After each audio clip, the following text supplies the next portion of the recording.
Sebastian sat back and leisurely looked round the spacious restaurant room. This place he, a regular at many popular places in the huge city, loved with a special love. The place was not so small that its owners openly economized on service and menu, but it had nothing in common with huge entertainment centers, where visitors were only 1 in 100 per evening. Here there was a kind of golden mean in everything. The restaurant menu was excellent, but without stupid innovations like molecular cuisine or vegetarian salads. It served the best steak in town. That is, the most perfect medium-rare steak he couldn't get anywhere else. The bar list was small but sophisticated, so there was no shortage of the best drinks from around the world here either. The waiters were well-trained, and regular customers, such as Sebastian, they not only knew Sebastian's face, but by his expression were able to determine their mood and anticipate their order. The ambience of the restaurant itself was relaxing. The spacious, but at the same time very cozy hall was planned somehow extremely cleverly, and even when it was full of people, those sitting at the table felt calm and relaxed. Everything here was somehow good, expensive, and even somewhat old-fashioned. Snow-white tablecloths, hard to the touch, sparkling crystal, heavy but white to a shine, coarse cutlery and plates with golden branches on the edges. All of this appealed to Sebastian enormously and gave the simple meal some special solemn tone. He grinned, thinking how surprised his close mates, with whom he regularly spent time in the city's fashionable establishments, would be. In modern bars, usually loft or high-tech, a white tablecloth would have elicited loud laughter. Various drinks were served there in huge quantities, but in small doses, and the quickly served food was basically irrelevant, because it was used solely as an appetizer. Sebastian's appearance would probably also have elicited snide derision from his friends. He would surely be called a daddy or an old man. Appearing everywhere, mostly in jeans and leather, he was now wearing a classic suit and white shirt that fit him perfectly. True, he was still not used to wearing a tie, but in all other respects he was now a paragon of elegant classic style. "Mr. Sebastian, hello, it's good to see you." A nimble, agile young man in the restaurant's trademark tunic came over to his table.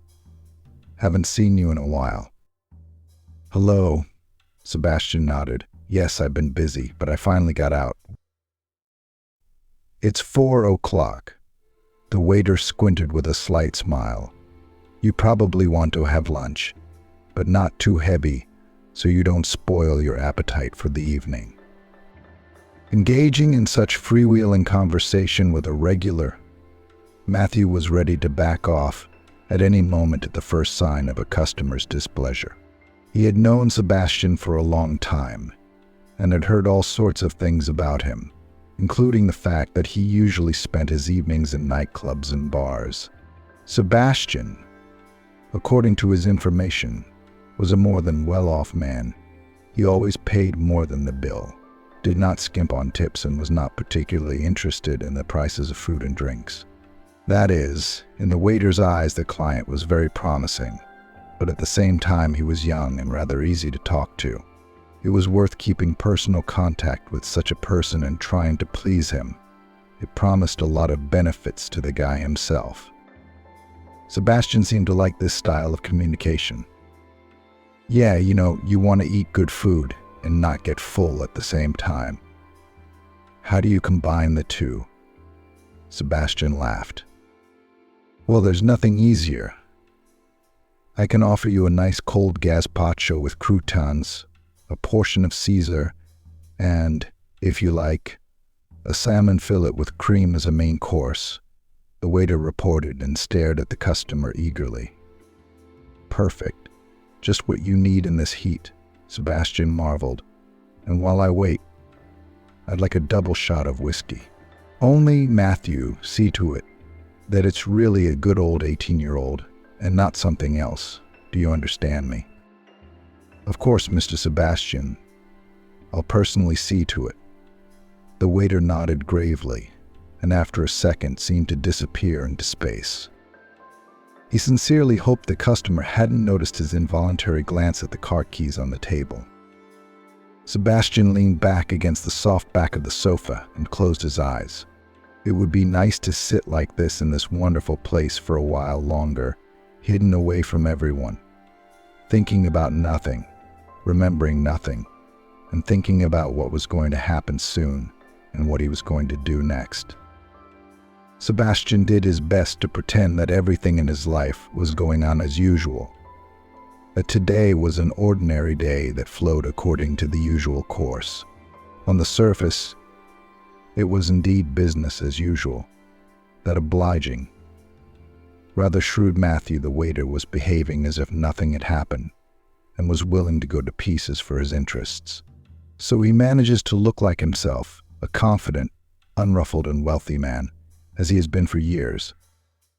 But he can't lie to himself indefinitely, and no matter how hard he tried not to think about the impending problems, not to let these thoughts into his head, to push them aside for later, they persistently climbed into his consciousness, spoiling all the mood, the pleasure of being in his favorite establishment, even the taste of his favorites, drinks and dishes.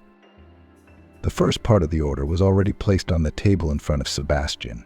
He picked his fork at the crunchy salad leaves, stirred the fragrant tomato pulp of the soup with a spoon, and realized that he couldn't swallow a single bite. Only his good old mate, the noble whiskey, did not betray him and helped him to regain his composure. Sebastian caught the waiter's eye and flicked his fingernail expressively on the rim of the glass, asking for a repeat, while he leaned back and thought. "I knew this was where you were hanging out," came a voice. Suddenly there was a voice that sounded completely out of place. Sebastian woke up from his musings, turned his head, and saw a young woman approaching his table. Bloody hell, she's incredibly good-looking after all, Sebastian thought for the 100th time as he looked at her.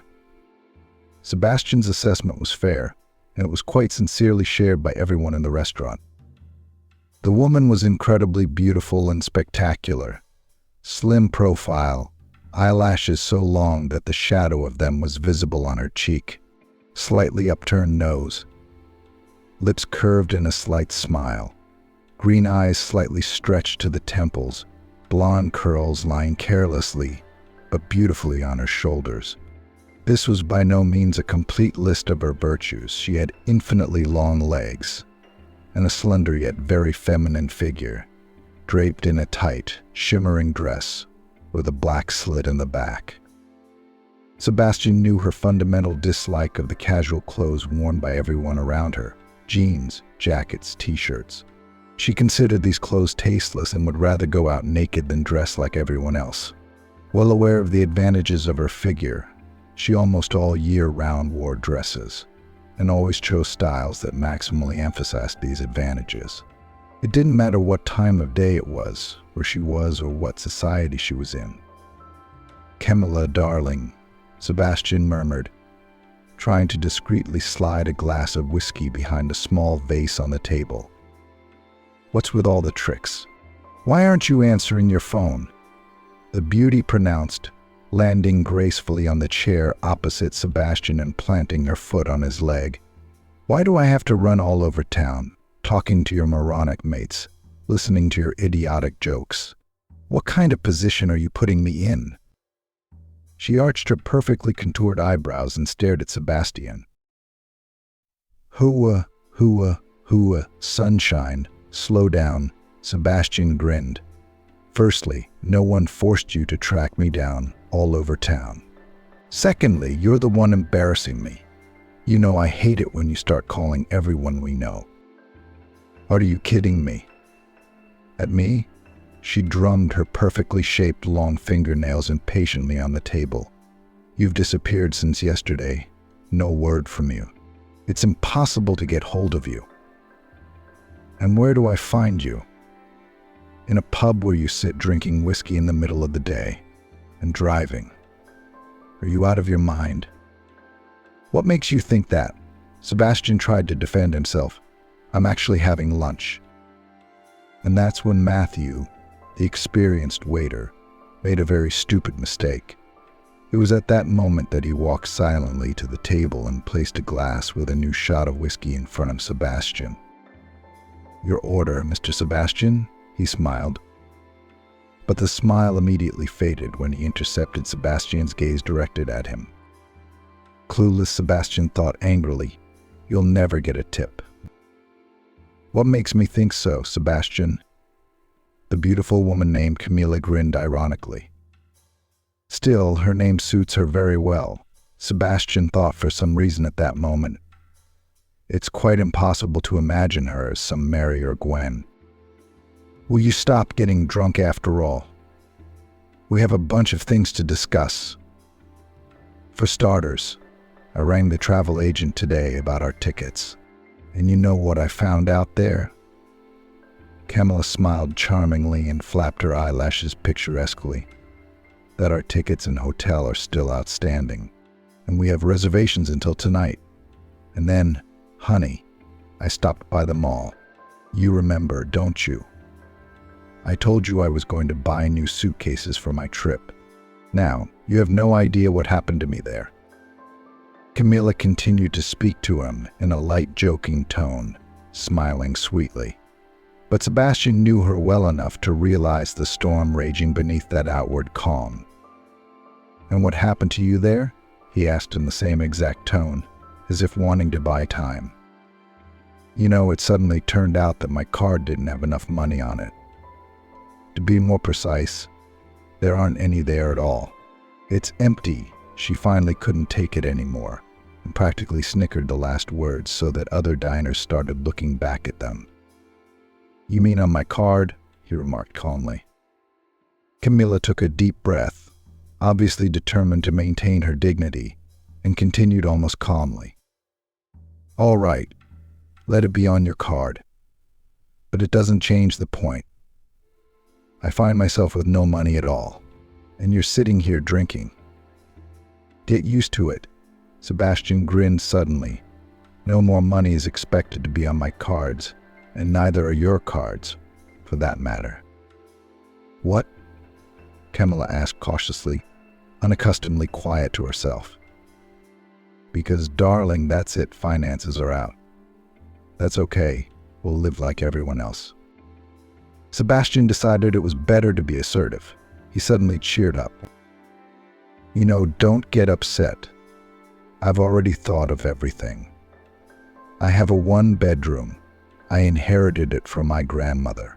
You and I, my love, will get married and live there, soul to soul. I'll go to work. You know, like a manager or a sales rep. I've already looked at the adverts. I'll give you a month's wages. I swear. I just want to tell you right away, honey, the salary is in dollars, just so there's no misunderstanding. And you're going to take off your fancy nails and go to work. What's your degree? You're an educated girl. A hairdresser, I think? Yes, and not just any hairdresser. I'm a stylist. Well, it's a very sought-after profession. Can you imagine how happy all your girlfriends will be to come to you for a haircut? You can even set a special markup for your services. Honey, what's that? Super glamour haircut suckers is what you call your girlfriends. Well, let's make some money and go on holiday. Really, darling. I can't guarantee you the Maldives or even the Canaries, but some kind of sanatorium, very possible. What are you talking about? Camilla said in amazement. Are you completely drunk? From confusion, she even forgot to feign anger and sat frightened. I'm not joking, and I'm completely sober for now. Anyway, Sebastian smiled and saluted the girl with a glass of whiskey, taking a big sip. Sebastian Cooper was born, as they say, with a golden spoon in his mouth. Sebastian's father was an extremely enterprising man, engaged in a complex but very profitable business, and the family, at least as long as Sebastian could remember, had never needed anything. From his earliest childhood, Sebastian, the only child in the family, had everything imaginable. At the same time, Sebastian received a peculiar upbringing. His father, busy from early morning until late at night, and sometimes even at night, could not physically participate in his son's upbringing and saw his role in paying for everything that could be bought. Clothes, toys, entertainment quickly lost their value for Sebastian precisely because he always had too much of it. At the same time, the boy was practically left to himself because his mum was only busy with herself. A boy should be brought up by his father was a thought she thought was enough to justify her withdrawal from the child's upbringing. By the age of 14, Sebastian was already a complete egoist and bore, who believed that the world revolves solely around him, and parents are needed only to satisfy his needs. Jasper Cooper suddenly realized that his son was missing out, and even tried to save the situation. He drastically limited spending on his son's entertainment, sat Sebastian down to study books, hired an army of tutors for him, and even sacrificed his weekly Sunday meeting with friends in order to spend the day off with the boy. It was all good, but too late to remedy the situation drastically. Sebastian, showing elementary cunning, did not let his father down, but tried to adapt to the situation, although in his heart he sincerely couldn't stand everything around him, including his father, who showed unexpected feelings. The situation was reconciled by the fact that he was the only heir to his father's capital and property. In order to better understand these capitals, Sebastian even humbly agreed to finish the School of Economics. True, not just anywhere, but in England. He has the fondest memories of his studies, despite the fact that his studies were not the first priority. The 25-year-old Sebastian returned home with an impeccable command of English, a foreign diploma, and extensive knowledge. However, mostly in the field of cocktails, expensive cars, and fashionable places in London. Added to all this was the firm belief that women liked him very much. He had the right appearance for it, correct features, white teeth, smile, gray squint of eyes, which he usually hid behind dark glasses, and light, thick hair looked great in combination with always tan skin. He was tall, well-built, and his favorite leather and denim jackets of the most expensive brands sat perfectly on the young man's broad shoulders.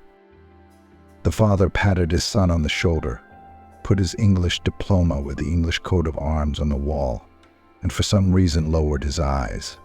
It turned out that a lot had happened during Sebastian's absence from home. His parents had long since become unrelated to each other, separated officially, and his father's recently prosperous firm was experiencing not just hard times, which can happen in any business, but was frankly heading for bankruptcy. Everything the father had was either sold or pledged to secure his debts. Even to pick up his son at the airport, he had come in some old beat-up car, which Sebastian raised his eyebrows in surprise. This was a shock to him, for he had been quite sure of his position as heir and wealthy man.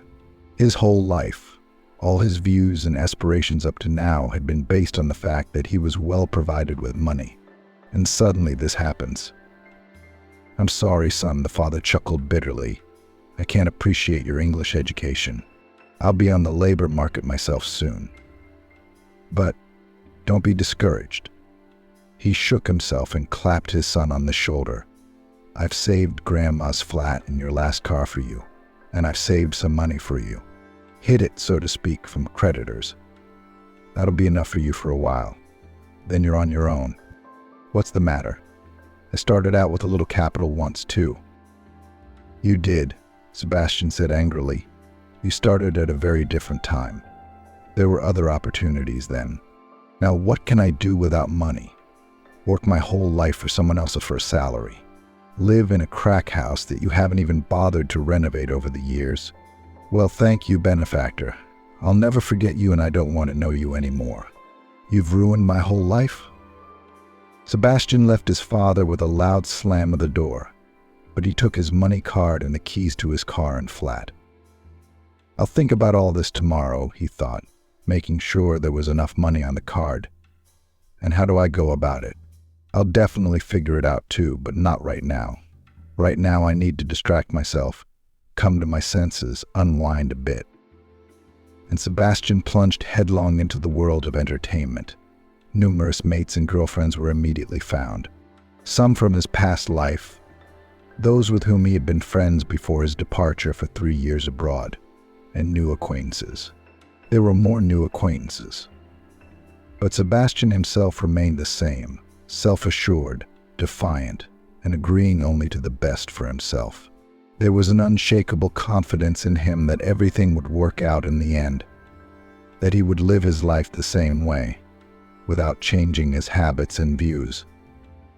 However, the money on the card, a considerable amount of money, ran out quite quickly. His pride in the words he had thrown in the face of the confused and depressed old man the last time they met prevented him from asking his father for new help. For all his spoiled and pampered nature, Sebastian still had his own code of honor, and those rules prevented him from asking. Inexorably the question arose, what was to be done next? And now this question and others equally dire. It was simply impossible to put it aside for later. Sebastian sat in the car, staring at one point. He often sat like that now, thinking about life. This car was like the last reminder of his past carefree and prosperous life. A racing model, not new but good and still within the definition of cool in the eyes of others. Sebastian, who loves driving and does it really well, loved the look and the confident sound of the engine, which made a noble growl as it picked up speed. The low, streamlined, dark body of the car, the faint smell of the soft leather-upholstered seats in the cabin. When he touched the smooth surface of the dashboard with the palm of his hand, he felt like he was shaking the hand of a trusted friend. The less money he had left, the more inevitably the need to sell the car moved. Sebastian didn't even want to think about it. That afternoon, out of habit, he sat in the car in the shopping center car park and half dozed off, sluggishly contemplating how he should spend tonight. As of late, he had been forced to take a more cautious approach and choose places and companies where his limited financial resources would not be so visible. Suddenly, he felt a tap on the car. The touch wasn't hard, but it rocked the bodywork quite noticeably. Sebastian opened his eyes and jumped out of the car. Another car was bumping into the right rear wing of his beloved beauty with its bumper. Sebastian, an experienced and skillful driver, took a few moments to realize the situation. The driver of the second car, trying to squeeze into the small parking space next to it, had obviously miscalculated the distance and dimensions of the cars and hit Sebastian's standing car. He grunted and leaned over, scrutinizing where the cars had come into contact, trying to determine the extent of the damage. "Oh, I'm sorry, please," came a soft and clearly frightened voice from somewhere off to the side. In front of Sebastian stood a girl. More like a girl. It seemed so to Sebastian, who involuntarily thought, "My God, who gave this child a license?" She was short and very thin, dressed in light-colored jeans and a checked shirt. Despite his first impression, Sebastian was still a grown girl. It was just that she looked surprisingly young. A delicate face with a faint blush, blue eyes wide open, perhaps from fright and expectation of trouble, or maybe just so large by nature. It was all very unusual for Sebastian, who was used to socializing with completely different members of the weaker sex. His usual girlfriends never left the house without spending at least an hour in front of the mirror and putting several layers of makeup on their faces. And the naturalness of the nails, hair, and eyelashes of these beauties was one of the favorite jokes of men. There was something defenseless, naive, and childlike in the girl's appearance. A face completely untouched by makeup and dark hair pulled into a simple ponytail at the back of her head made this impression even stronger. Just some kind of heavenly creature, Sebastian thought, and for some reason he didn't feel like arguing or scandalizing at all, especially since the harbingers of tears were already beginning to glisten in the girl's blue eyes. "Just don't cry, please," Sebastian said, and continued magnanimously, "Actually, nothing terrible has happened. It's just a minor accident. We'll get it all sorted out for the insurance company, and that's the end of the story." Her tears dried instantly, and she smiled gratefully, suddenly looking very pretty. Sebastian admired her involuntarily. "Really? Thank you so much." "Thank you," she exclaimed, and even in an outburst of gratitude, she grasped Sebastian's hand and shook it. Quite unexpectedly, her hand was strong and firm, though tiny, and it somehow didn't fit with her delicate and angelic appearance at all. "I'm so sorry to you. It's just that car parks are my biggest horror. I can't seem to get up properly," she rambled excuses. Her voice was unusual too, rather low with a slightly noticeable hoarseness. "Well, you have to learn," Sebastian said thoughtfully. "That will only come with experience." "Yes, of course. But I'm afraid that while it comes to me, that experience, a lot of cars will be damaged in the city," she laughed. Sebastian again involuntarily admired the girl. She blossomed amazingly when she smiled or laughed. "Let's do you know what we'll do," Sebastian suggested, quite unexpectedly to himself. "Now we'll draw up the accident, and then I'll show you some techniques for proper parking. It's not hard if you consider a few tricks." Really, she was clearly excited. "That would be great." "Oh, but I'm kind of uncomfortable with that. Not only have I scratched your car, but I'll be taking up your time." "I have time," Sebastian nodded reassuringly. "And besides, I'm not as disinterested as you think I am. I'll charge you for the lesson." "Yes?" The smile on the girl's face faded. "How much?" "Well, I think somewhere around a couple of cups of coffee and maybe a brownie," he stated. And she pondered his words for a few seconds, and then burst into her quiet but magically illuminating laughter again. The girl's name was Veronica. Despite her somewhat childish appearance, she was already 24 years old, as she informed herself, laughingly catching her head. Veronica had spent a month and almost 2 weeks behind the wheel, having obtained her license and decided to learn driving on her own in practice. "You're brave," Sebastian grinned, "alone in the city center without a helper. Isn't there anyone to help a girl like that?" "Oh, come on, there's Dad, of course, and there's an older brother. But, they're not very good teachers. Dad is terribly afraid that I might hurt myself. And Dad doesn't have a lot of time. And Calvin, well, my brother, he's a stickler for some medieval theory that women shouldn't drive. You know that saying about the monkey?" She laughed. "When he teaches me, after 5 minutes he can't stand it and starts shouting about what an idiot I am, a miserable moron. I can't even tell right from left. And it's like I'm getting dumber in front of him. He says to me, 'Turn left,' and I turn right. Can you imagine? How can you do that?" Sebastian laughed in response, picturing this typical scene of learning to drive. He felt surprisingly calm and good around this girl. Even his gloomy thoughts about the future, which had tormented him both day and night, seemed to have receded. "Well, you need a more patient instructor than a brother. That's all." He looked at the girl carefully. "And somehow I'm sure you have someone to choose from. Don't you?" It was a completely undisguised attempt to find out if Veronica was free, and she understood it quite correctly. She suddenly blushed and muttered, "Come now, what choice is there? And anyway, well, in that case, in good conscience, I offer my candidacy once again." Sebastian smiled. After the worker called to the accident scene left, Sebastian sat down in the passenger seat of Veronica's car and made an inviting gesture. Veronica sat behind the wheel and took a deep breath. She was clearly a novice and very inexperienced driver. It was evident from the involuntary fright that was instantly reflected on her face, from the tense hands gripping the steering wheel so tightly that her knuckles turned white, and from the small drops of sweat that appeared on her temples. The girl looked back at Sebastian fearfully, and as if remembering something, she buckled her seatbelt. But it's not necessary yet. Sebastian couldn't help but laugh. Veronica, sweetheart, don't worry so much. You're as tense as if you were about to be launched into Earth orbit. Well, relax your arms. That's it. Elbows down and sit up comfortably. Your back's going to cramp up.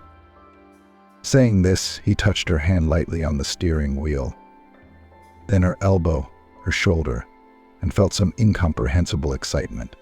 He certainly liked the girl very much, and it amazed him. After all, she was completely different from the ideal woman he had seen so far. The lesson took an hour. Veronica proved to be an extremely diligent student, but a rather clueless one. By the end of the lesson, Sebastian thought sympathetically of her brother. No wonder the man had lost his nerve. Still, after several unsuccessful attempts, Veronica finally parked the car quite dashingly between the other two. Oh, it worked. I don't believe myself, she exclaimed. Of course it worked. The instructor nodded with a smile. And it will always work. The main thing to remember is to drive forward so as to overlap the next two cars, and then twist the wheel as much as possible, and forwards, or rather backwards. Yes, I've got it. Thank you, Sebastian. She looked at him appreciatively with her blue eyes. I'm ready to pay you back as agreed. By the way, there's a very nice coffee shop here on the 3rd floor. Let's go, he nodded. Only on one condition. We're going to switch to you. Good, because this is getting a little awkward. I'm practically related to you now, like a brother, and we're bawling at each other like strangers. Good, Veronica nodded happily. Now that the consternation and confusion had left her face, she no longer looked lost. But she was still strikingly youthful, even for her small age. A few minutes later, they were sitting in a small coffee shop with a few tables. Veronica had ordered a lot of cakes in an outburst of gratitude, and she was devouring them herself with an enviable appetite. Oh, I always get so hungry after driving, it's a shame. And, probably by the time I learn to drive normally, I will weigh 100 kilograms, she happily shared. Wonderful girl, Sebastian thought. What if? The thought of trying to woo Veronica was a pleasant one. He leaned back in his chair and smiled as he looked around the small room, which was separated from the mall by a glass wall. In the polished to a shined surface, he saw their reflection, his and Veronica's. Idiot, he thought bitterly. Where are you going? You've got the hots for a young girl. Well, where will you take her? To your old Khrushchevka. What can you give her? And why would you want a girl in old jeans in your dad's car? What are you going to do? Save money on everything? Veronica noticed his face darken. What's wrong with you, Sebastian? Okay, remembered business. How unfortunate. Well, Veronica, I was very pleased to meet you, but unfortunately I have to go, he huffed, pulling a purse out of his jeans pocket. Oh, come on, he heard an indignant voice say. I promised to buy you a treat. We had a deal. It was nice to meet you too. It's a pity, of course, that you're leaving so soon. It was obvious she was genuinely upset. Yes, I have to be. Thanks for the coffee and the company. Anyway, bye. He stood up resolutely and, trying not to look back, walked out of the coffee shop. Then he regularly thought back to his unexpected acquaintance. He saw her blue eyes flashing with cheerful and anxious sparks, felt a slight tingling in his fingertips, like when he had touched her hand in the car, and the fact that the girl, having barely appeared in his life, had so quickly disappeared from it, caused him regret, as if he had found and immediately lost something very important and valuable. The day of the inevitable sale of the car was inexorably approaching. One of the possible buyers of the car was an old mate of Sebastian's named Andrew, a young man whose parents, unlike Sebastian's parents, had managed to keep what they earned, so that their offspring led a carefree and cheerful life. Sebastian listened, Come and pick me up for a drive on Sunday. I'll take a look at the car as it runs. Maybe if everything is fine, I'll drive it away right away." The guy offered, as if cutting off all possible avenues of retreat for Sebastian. "All right," Sebastian sighed. After all, as long as he can procrastinate, it's going to have to be done anyway. He's only trying to delay the inevitable. "Where do you want me to come pick you up?" he asks his mate. "To the art gallery, the one in the center of our place." The interlocutor suddenly said something quite surprising. "Where to?" Sebastian asked in amazement and laughed. "Andrew, what's wrong with you? Are you out of your mind? You're in an art gallery all of a sudden." Shocked myself, his mate laughed back. "It's all my old men. They're trying to marry me off." Andrew went on. "They've been dragging me round to see them. Only I don't know whether they're looking at me or me. Anyway, help me out. You're coming to get me, like it's important. We'll leave from there." On the appointed day, Sebastian went to pick up his friend. Entering the art gallery after the hot, stuffy street, he relaxed blissfully. It had been a long time since he'd been in a place like this, and the calm, measured atmosphere, filled with the sounds of quiet conversations, appealed to him. In addition, there were flutes on the table near the entrance, filled with champagne that was cold, even in appearance.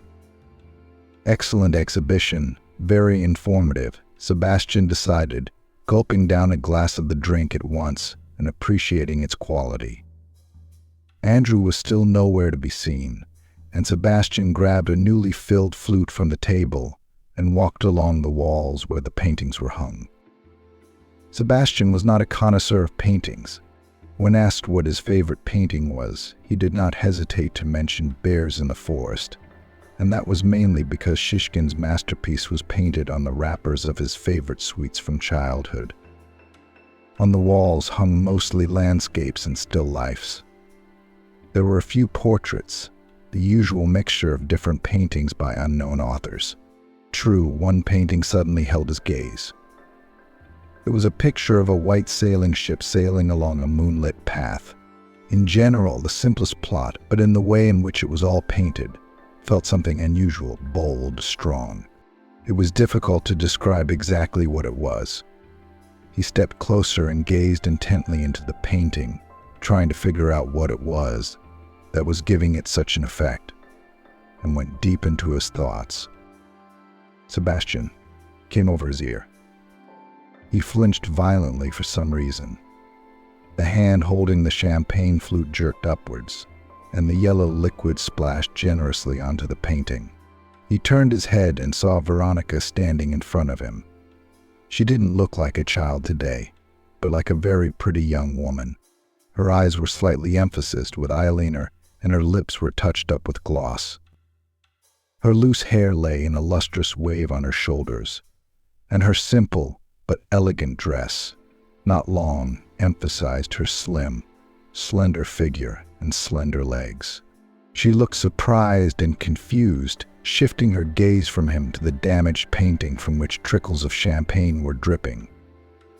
"Veronica," he marveled, "what are you doing here?" Everyone he'd seen here was not at all poor, well known in the city. And a girl from a shopping center car park didn't seem to have anything to do here. And then he remembered the ruined painting. He looked round and winked conspiratorially at Veronica. "Don't give me away, will you? Otherwise, outraged connoisseurs will rush in and the author will pull up. What if it's a shaggy, bearded landscape painter? They'll beat me up. Have pity on me." He put his palms together pleadingly. "Don't be afraid," Veronica smiled involuntarily. "That painter you can certainly have no fear of. He has himself to blame before you." "What do you mean?" Sebastian didn't understand. "Well, it's just that, you see," she lowered her eyes and wiggled the toe of her shoe. "The thing is, it's my painting, so pretty much everything is fair game. I ruined your car and you ruined my painting." "It's your painting?" Sebastian said, confused. So you're an artist? Well, in some ways, Veronica smiled. Veronica, you'll forgive me, please. It was a complete accident, wasn't it? Somehow confused, Sebastian reached out and touched Veronica's forearm. Once again, he got the thrilling sensation. Come on, don't feel bad. In essence, nothing terrible has happened. We'll take the painting down now, dry it out, and that's it. She waved her hand. After all, it's not like you doused Joconda. I liked it very much. The painting is yours, Sebastian confessed suddenly. Yes, out of gratitude you decided to have a drink with her, so to speak, Veronica laughed. On the way out of the hall, Andrew, who had finally disappeared, loomed up. All right, I have to run, but I know where to find you now, Sebastian smiled and hurried towards the exit. The men got into the car and touched off. Nice, Andrew pronounced after a while, listening to the engine running. Very good. You know, not really good, but there's something different about her, something, I don't know how to say it. Delicate. Like a flower, Sebastian said, thinking of Veronica. What? Andrew asked, perplexed. What do you mean, delicate? What flower? What are you on about, Sebastian? What are you talking about? What are you talking about? Sebastian was confused. I'm not talking about who, I'm talking about what. I'm actually talking about your car. Andrew looked at his friend suspiciously. Have you had too much champagne? Or has art done that to you? Speaking of art, how do you get things done so fast? I'm 5 minutes late, and you've already got the most promising option in town. Oh my God, what do women find so special about you? Even such a handsome Nedotroga, and you're attracted to her. Who's a prospect? What beauty? I don't understand, Sebastian said angrily. I just met this girl the other day. She clipped my car in the car park. Turns out she paints, and somehow, by accident I guess, she ended up at this exhibition. By the way, her painting turned out pretty good. The girl happened to be there by accident. Well, Andrew smirked. Looks like you don't even know who you were talking to. What a stretch. What do you mean I don't know? Sebastian continued to be clueless and angry. Her name is Veronica.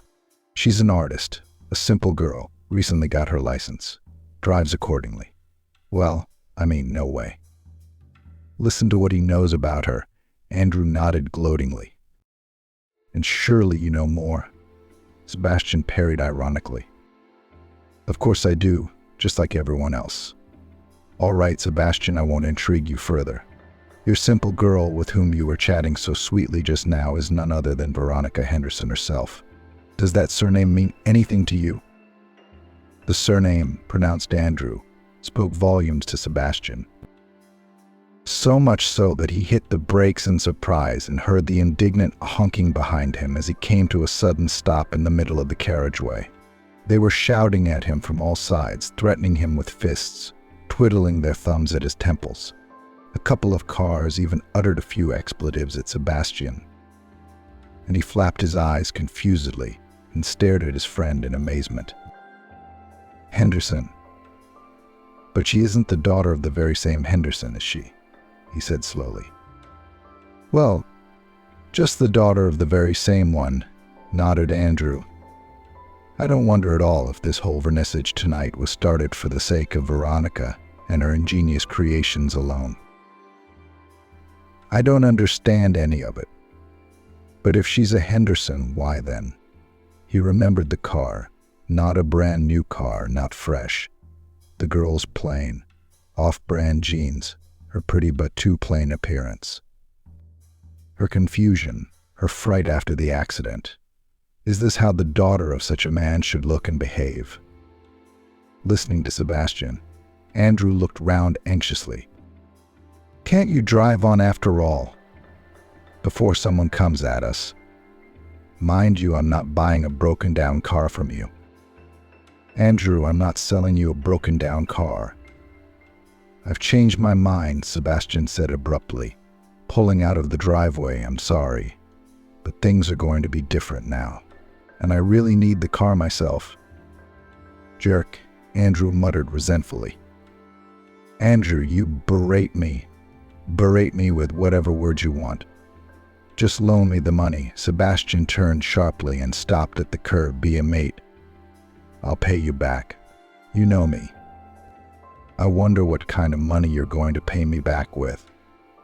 Are you going to go to work? Andrew muttered, digging into his pockets. Anything can happen. Sebastian blurted out in a smile. Okay, Andrew. Bye. I've got some urgent business to attend to.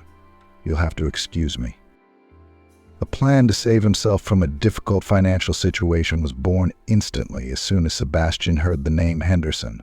Compared to this man, his own father, even in the heyday of his business, was only a small-time entrepreneur. One might as well compare, for example, a fancy, powerful, shiny, lacquered Jeep of the most prestigious make with a broken-down, rusty car with no wheels. Mr. Walter Henderson was known to everyone in town. He was the co-owner or sole owner of a huge factory and a bunch of smaller businesses and God knows what else. It was said that Henderson could buy the whole town if he wanted to. He was powerful and had untold wealth. Sebastian had met the daughter of such a man by chance, thanks to a stupid road accident. He had sat in the same car with her, then had coffee at her expense, and today he had poured champagne on her painting and just cowardly ran away. At the memory of the exhibition, Sebastian felt his ears flare up, either from shame or resentment at himself. Idiot, jerk, moron, cretin, brainless jackass. Even if she did pay attention to you, she won't let you anywhere near her after today, he grumbled under his breath, sharply shifting the car from lane to lane. But we should still go back and try. I've got to give it a try. A chance like this is a 1 in a million chance. No, out of a billion. She liked me, didn't she? I saw that for sure. I couldn't be wrong. I've seen it dozens of times, and it makes no difference whether it's an oligarch's daughter or a cafe waitress. Sebastian stopped the car abruptly and entered the flower shop.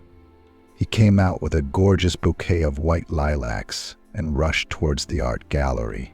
Paying no attention to anyone, he walked resolutely through the entire exhibition hall and stopped in front of Veronica. Veronica, I'm sorry, I'm an idiot. He smiled and bowed his head. I ruined your painting, and I also ran away like a delinquent schoolboy. I am deeply ashamed. I am prepared to suffer any punishment, up to and including the total and lifelong forfeiture of my right to drink champagne. He bowed in an exquisite bow, exactly like the one he had learnt from the son of an English lord, who shared a student dormitory room with him, and held out a bouquet of flowers to Veronica. Well, I can't punish you so harshly, he heard her cheerful voice. I accept your apology, especially since the flowers are wonderful.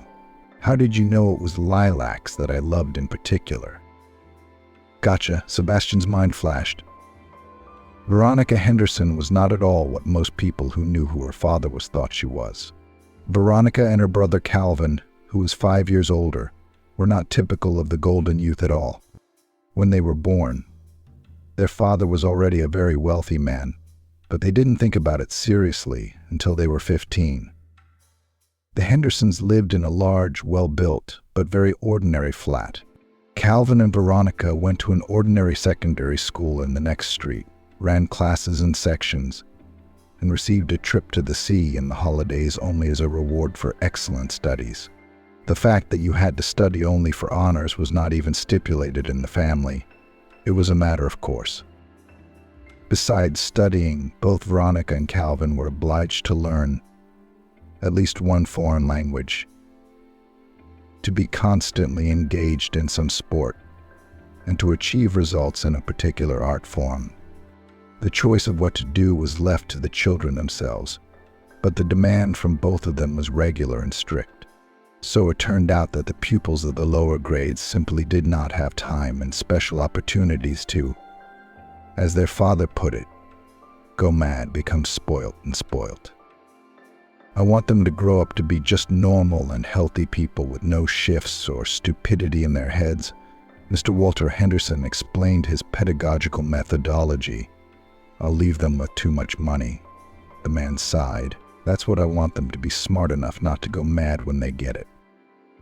That their father was not merely wealthy, but a very rich man, the boys, of course, had known for a long time.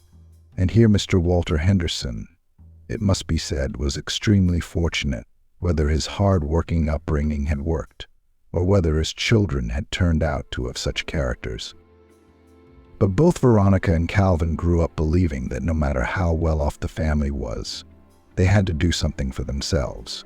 Calvin, who was passionate about maths, finished school with a gold medal and a Sambo grade, fluent German, and an excellent command of the guitar. After school, he easily entered a prestigious university of economics and, of course, began working in one of his father's firms. Veronica lagged behind her brother by 1.5, not coping, to Calvin's raucous amusement, with the same algebra, and received only a silver medal at the end of school. But she overtook her brother in the unspoken competition of talent and achievement. Her French was recognized as almost flawless on her first trip to France, and she became a regional champion in the rather rare sport of rock climbing. But all this was just a hobby. Veronica's main passion was painting. When she was little, she painted always and everywhere. Veronica grew up, sketchbooks were replaced by canvases. Instead of felt-tip pens, she took paints and brushes in her hands. She was a gifted artist who had a great future ahead of her. Veronica graduated from the Art Academy and started working on paintings for her first exhibition. Now let them do what they want and spend as much as they want, Mr. Walter Henderson smiled. And they can, he added with a sly smile. This was where it became clear that neither Calvin nor Veronica needed anything extra or very special. Calvin was perfectly happy with his career as a businessman, married a nice girl, his former classmate, and quickly acquired a pair of quick twins. Veronica gratefully accepted her father's gift of wonderful premises, ideally suited for a creative studio, and enjoyed the process of becoming a real artist. She also received her long-awaited license and, having prudently refused a new car, began to learn the wisdom of driving on the old car of her father's guard. After meeting Sebastian, the very first time she'd met him, it had been a long time since she'd found a place for herself. She liked Sebastian very much. Completely inexperienced in matters of the relationship of the sexes, she was surprised and frightened by her sensations. She tried to force herself to put it all out of her mind. And just when she had calmed down, he reappeared in her life, and under very interesting circumstances, almost disrupting her exhibition. After he had doused the painting, she was inwardly angry and resentful, but not until she saw him again, with a lovely bouquet of flowers in his hands. So handsome, refined, confident, strong and submissive at the same time. Exactly what a perfect man should be. After a few months that seemed endless to Sebastian, Veronica walked resolutely into her father's study. "Dad, Sebastian has proposed to me," she announced, eyes shining.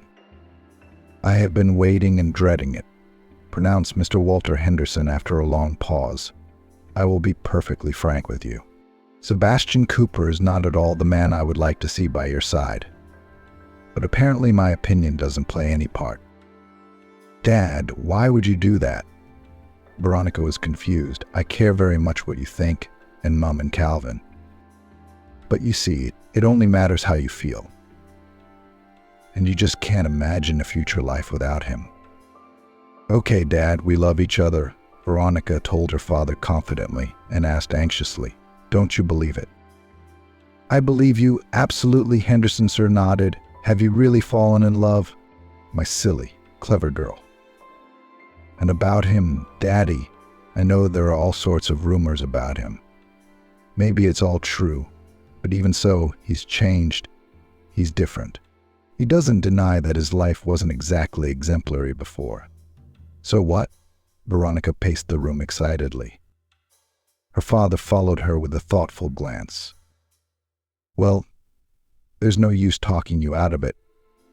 I know that. If you've made up your mind about something, it's final. So I say, do what you're going to do. Well, at any rate, I hope you're reasonable. I just really want you to be happy, but I'm afraid that. All in all, please don't spoil these minutes. Daddy, thank you. I'm so happy. Veronica rushed to her father.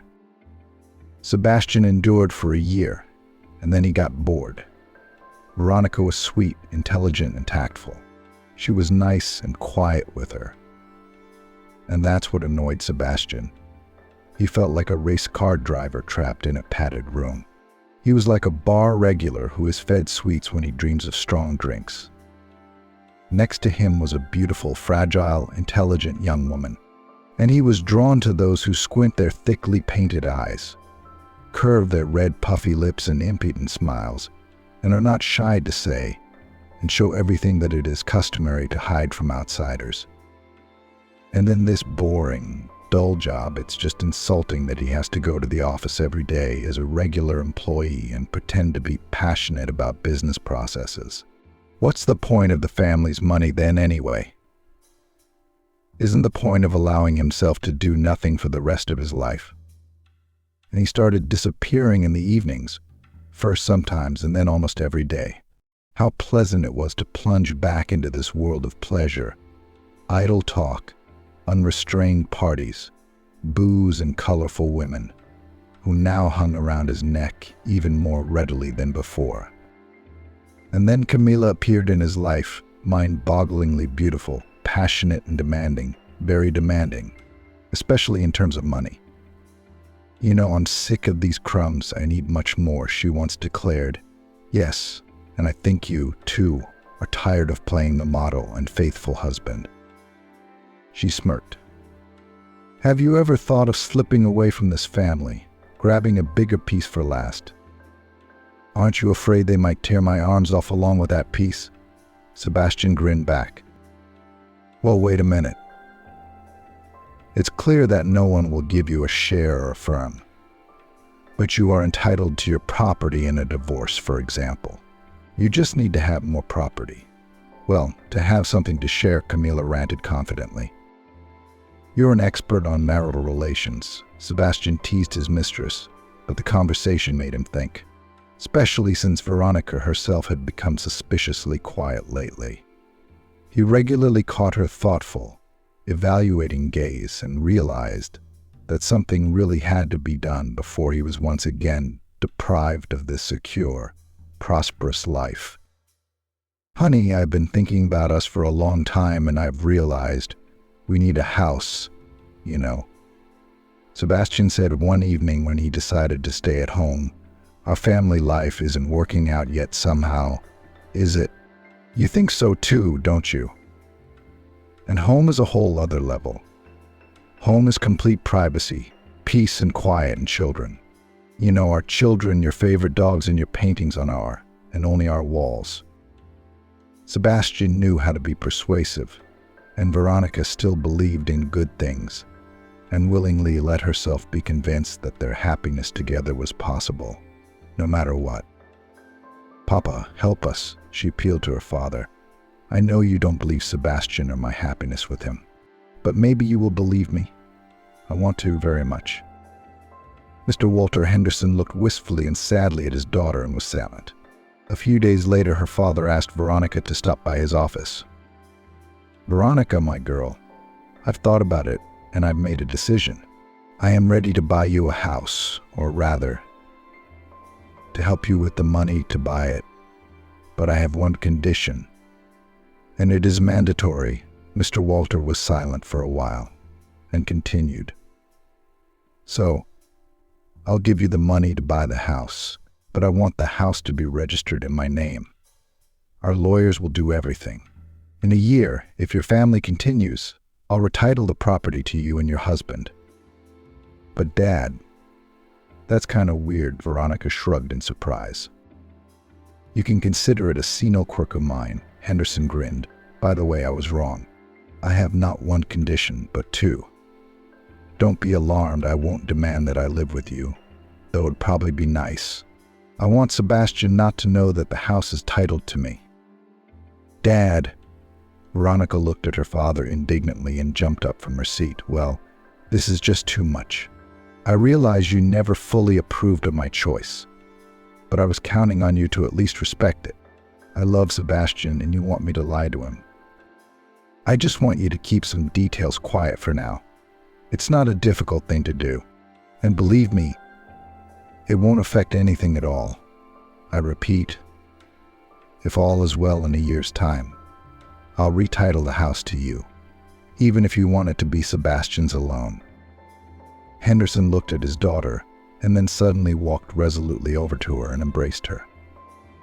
"My favorite girl," he murmured, kissing his daughter on the temple. "Believe me, it's the right thing to do. After all, I'm a famous old trickster, aren't I? I wouldn't have made so much money otherwise," he grinned, feeling Veronica smile, involuntarily as well.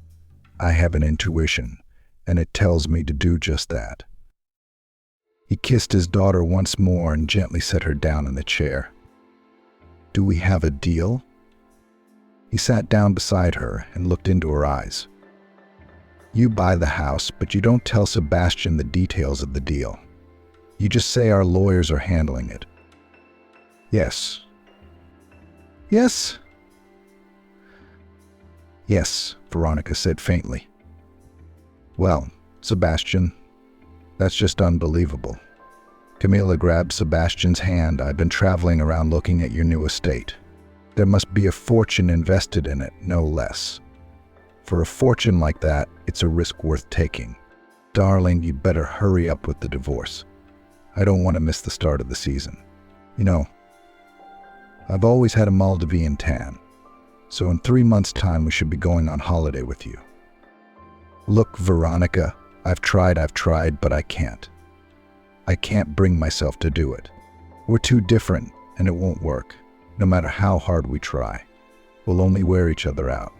I'm sorry. Let's settle this like civilized people. I hope you won't challenge my right to half of our property," Sebastian squeezed out, barely forcing himself to say the last words. "Then Papa was right," Veronica said faintly. A tear crept down her cheek from under her closed lashes. After many years, Veronica Henderson, a beautiful woman, a successful artist and art historian, walked briskly through the long room of the art gallery and hurriedly spoke into the telephone. "Terrence, I'm telling you seriously, homework must be done by 5 because Daddy will be here at 6:30 to drop you and your sister off at the pool. And please don't make any plans for Sunday. We're going to Granddad's anniversary party. You remember, don't you?" "All right, son, kisses." "No, I'm still at work. You know I have an exhibition opening. I'll be there soon, tonight after 8. Bye." "It's still your best painting after all." "I think so," she suddenly heard from somewhere off to the side. Standing by the painting of a white sailing ship, one of her first and favorite works, was a tall, blonde-haired man in a good but obviously very worn suit. "Hello, Sebastian." Veronica nodded quietly. "Hello, Mrs. Veronica. Please accept my congratulations, and if you can, forgive me," and he bowed low in that peculiarly refined manner which he had once been taught by the son of a real English lord.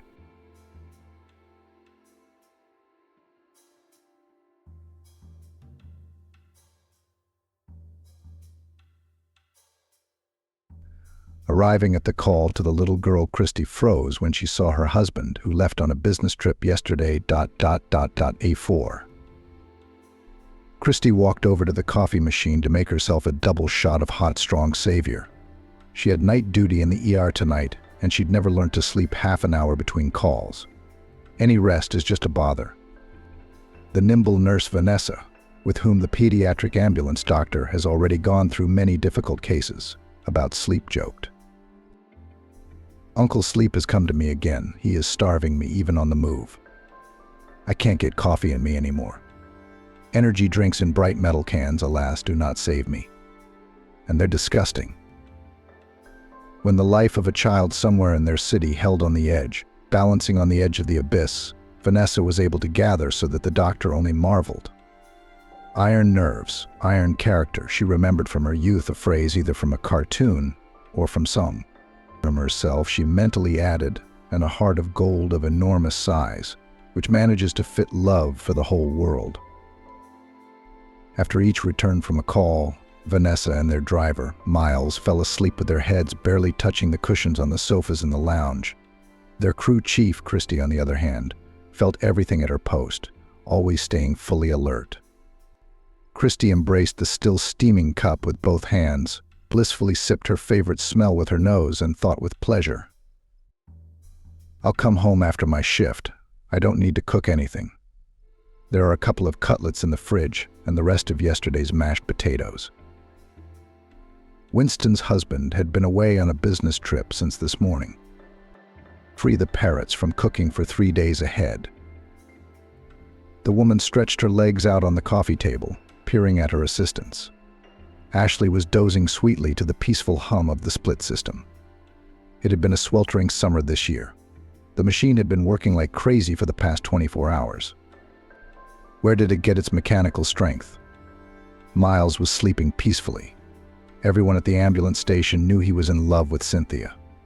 But for some reason he was hesitant to confess his feelings to her.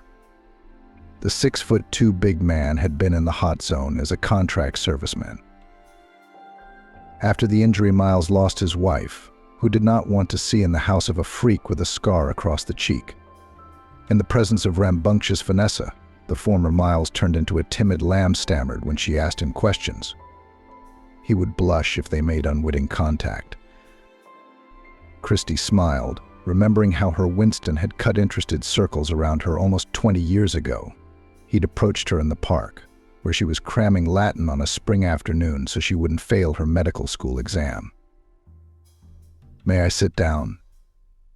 Is the bench next to you free?" The pretty, blonde-haired Christy flashed her gray-green eyes at him and moved her thick briefcase with textbooks closer to her. "Why didn't you like the neighboring benches? There are plenty of unoccupied benches." "I've always liked that bench in the shade of the chestnut tree. I come here often," said Winston, the burly man, and he turned red all over. "Then my arguments are over. You amuse me, girl. Let's get acquainted, shall we?" I can't dare to take the initiative myself, and holding out his palm, sweating with excitement, a little frightened, Winston. Winston did not shake Christy's hand. He began frantically wiping the moisture on his light summer trousers. Christy lightly touched his hand with her fingertips and said, "And I'm Christy. For short, Chris. Sometimes my friends also call me Christine. The nickname stuck to me when I was a kid." Winston smiled happily and said, "I'd like to earn the right to be called Christina, too. I'd like to earn the right to call you Christy, too, so I can be your friend. And let's switch to you." "Let's do it," replied the girl. "Why all the curtsy and ceremony at our age?" Christy had to run to the dormitory that day so that she could be fresh in her Latin exam tomorrow. With Winston, they agreed that he would wait for her outside the institute. If she passed the exam, they would go for ice cream and cakes at the Boulevard Patisserie. The red light on the emergency station's console lit up. The dispatcher was quickly recording something on the computer screen while making notes in the work log. "Squad, on your way. I've already uploaded the address to Miles on the app. Hurry up. It's a house on the edge of town. Baby's suffocating. Parents can't figure out what's causing the sudden attack." Vanessa quickly threw on her medical uniform and rushed down the stairs from the first floor. Christy, I brought my suitcase. Even had time to slip your file folder in next to it. Let's not waste any time. I have a feeling this is going to be an unusual case. Quickly throwing themselves into the car, which was already parked under the vapors, the friendly trio under Christie's leadership moved on the road. The night city was slowly falling behind the hot heat of the day. It even seemed to Miles that at times the asphalt under the wheels of the old car was melting. But there was no time to think about it, and he drove carefully and quickly. If the road continued to be so deserted, they would get there in about an hour. Christy, sitting next to the chauffeur, thought, I should have put Vanessa and Miles next to each other for that hour. As Miles drove the car at top speed, in the back of the car Vanessa was thinking sad thoughts. She had 30 years of life under her belt, not the easiest. An orphan since the 3rd year of high school. Her family was the rare case where the father of the family, who disliked strange ladies, disappeared from the house one fine autumn evening. And it all started when the woman, the mother of the household, left. Vanessa's mother fell in love with a young chef colleague and followed him to the ends of the earth. Y isn't going for 5 years practically to Alaska as head of production in a newly opened restaurant the edge of geography. After such a treacherous act of his wife, Vanessa's father went off the chain, methodically went through the entire flat, carefully searching for any images of his wife. Torn to shreds wedding photos that stood in a frame on the dresser and in the wall behind the glass, destroyed traces of the mother of little Vanessa in the bathroom. When he inadvertently flicked a view of his wife's forgotten bottle of perfume off the shelf, it shattered with a pitiful crunch against the tile on the floor. And the man stood there and stomped the shards with his feet, as if he had trampled the remains of his love in the bathtub into solid ground. Then the smell of mum was still lingering and persistent. Vanessa was only 10 years old at the time. She still couldn't understand what was wrong with her if her mum left her with her dad without even talking to her goodbye. The word love was unknown to her. Her parents did not show any romantic tendencies. They were reserved and businesslike with each other. Later, analyzing her childhood, or rather what she remembered from it, Vanessa gave herself a promise to raise the chosen one to heaven with her warm affection, not to repeat the mistakes of her parents. The girl's father drowned his longing in a rather peculiar way. He didn't resort to the bottle. He plunged headlong into work. The man who had been abandoned by his wife worked as a plumber. The master was such that to him for a couple of months queues lined up. If it was necessary to install an expensive bathtub or toilet in an elite flat without a hitch, none of the luxurious side, not to scratch no one around even guessed that the miracle plumber set himself a grandiose task to earn fabulous money, fly to his wife to the north, to prove that he was her, the only one favorite man, from which to not run away. In a beautiful tin box from under a walnut sausage, the master collected notes of different denominations, not once even allowing himself to spend a couple of dollars on beer. The bundle grew, became a thick pile, and pleasantly warmed his hands with its heaviness. At this time, the object of his dreams there in the north, having found himself in an unaccustomed environment, did not cope with the cold realities. The tragedy was so trivial that the neighbors, the recently arrived restaurant manager, only shook their heads when they learned that she had decided to walk a couple of blocks home without a company car in the worst blizzard. The mother of little Vanessa was lost in the snowy captivity already after a couple of steps from the sky. Snowflakes descended not smoothly, as she was used to. They came down dark, icy, piercing, like a flock of large birds of prey. They covered her mouth, her nose. She couldn't breathe. Her knees buckled, as if the harsh winter had struck her with a stick. She settled helplessly into the snowdrift. There was no strength to scream, to call for help. When an hour later her husband, who began to worry, did not find her friend at home, organized a search. When the woman was found, she was still alive. She passed away later, quietly. The southern body could not cope with pneumonia. so Vanessa became a half-orphan. But they found out what had happened much later. The criminal story of Vanessa's father himself could easily have been the subject of a detective story. After his wife's sudden escape, he worked like a man possessed for a year. Finally, he'd saved up what he thought would be a strong argument for bringing his wife home. The savings came in handy, but there was no flight from their town to the far north. He had to get to a larger airport by train first. The compartment companions seemed like nice guys. They had elite French cognac in their bag.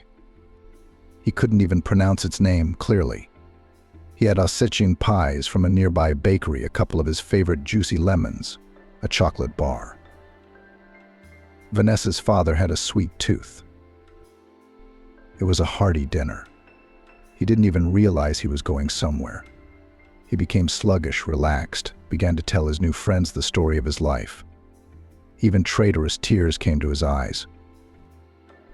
When the neighbors offered him to play a few games of fool, he did not even suspect that such a gambling game only in his hands held no more than a dozen times in his life.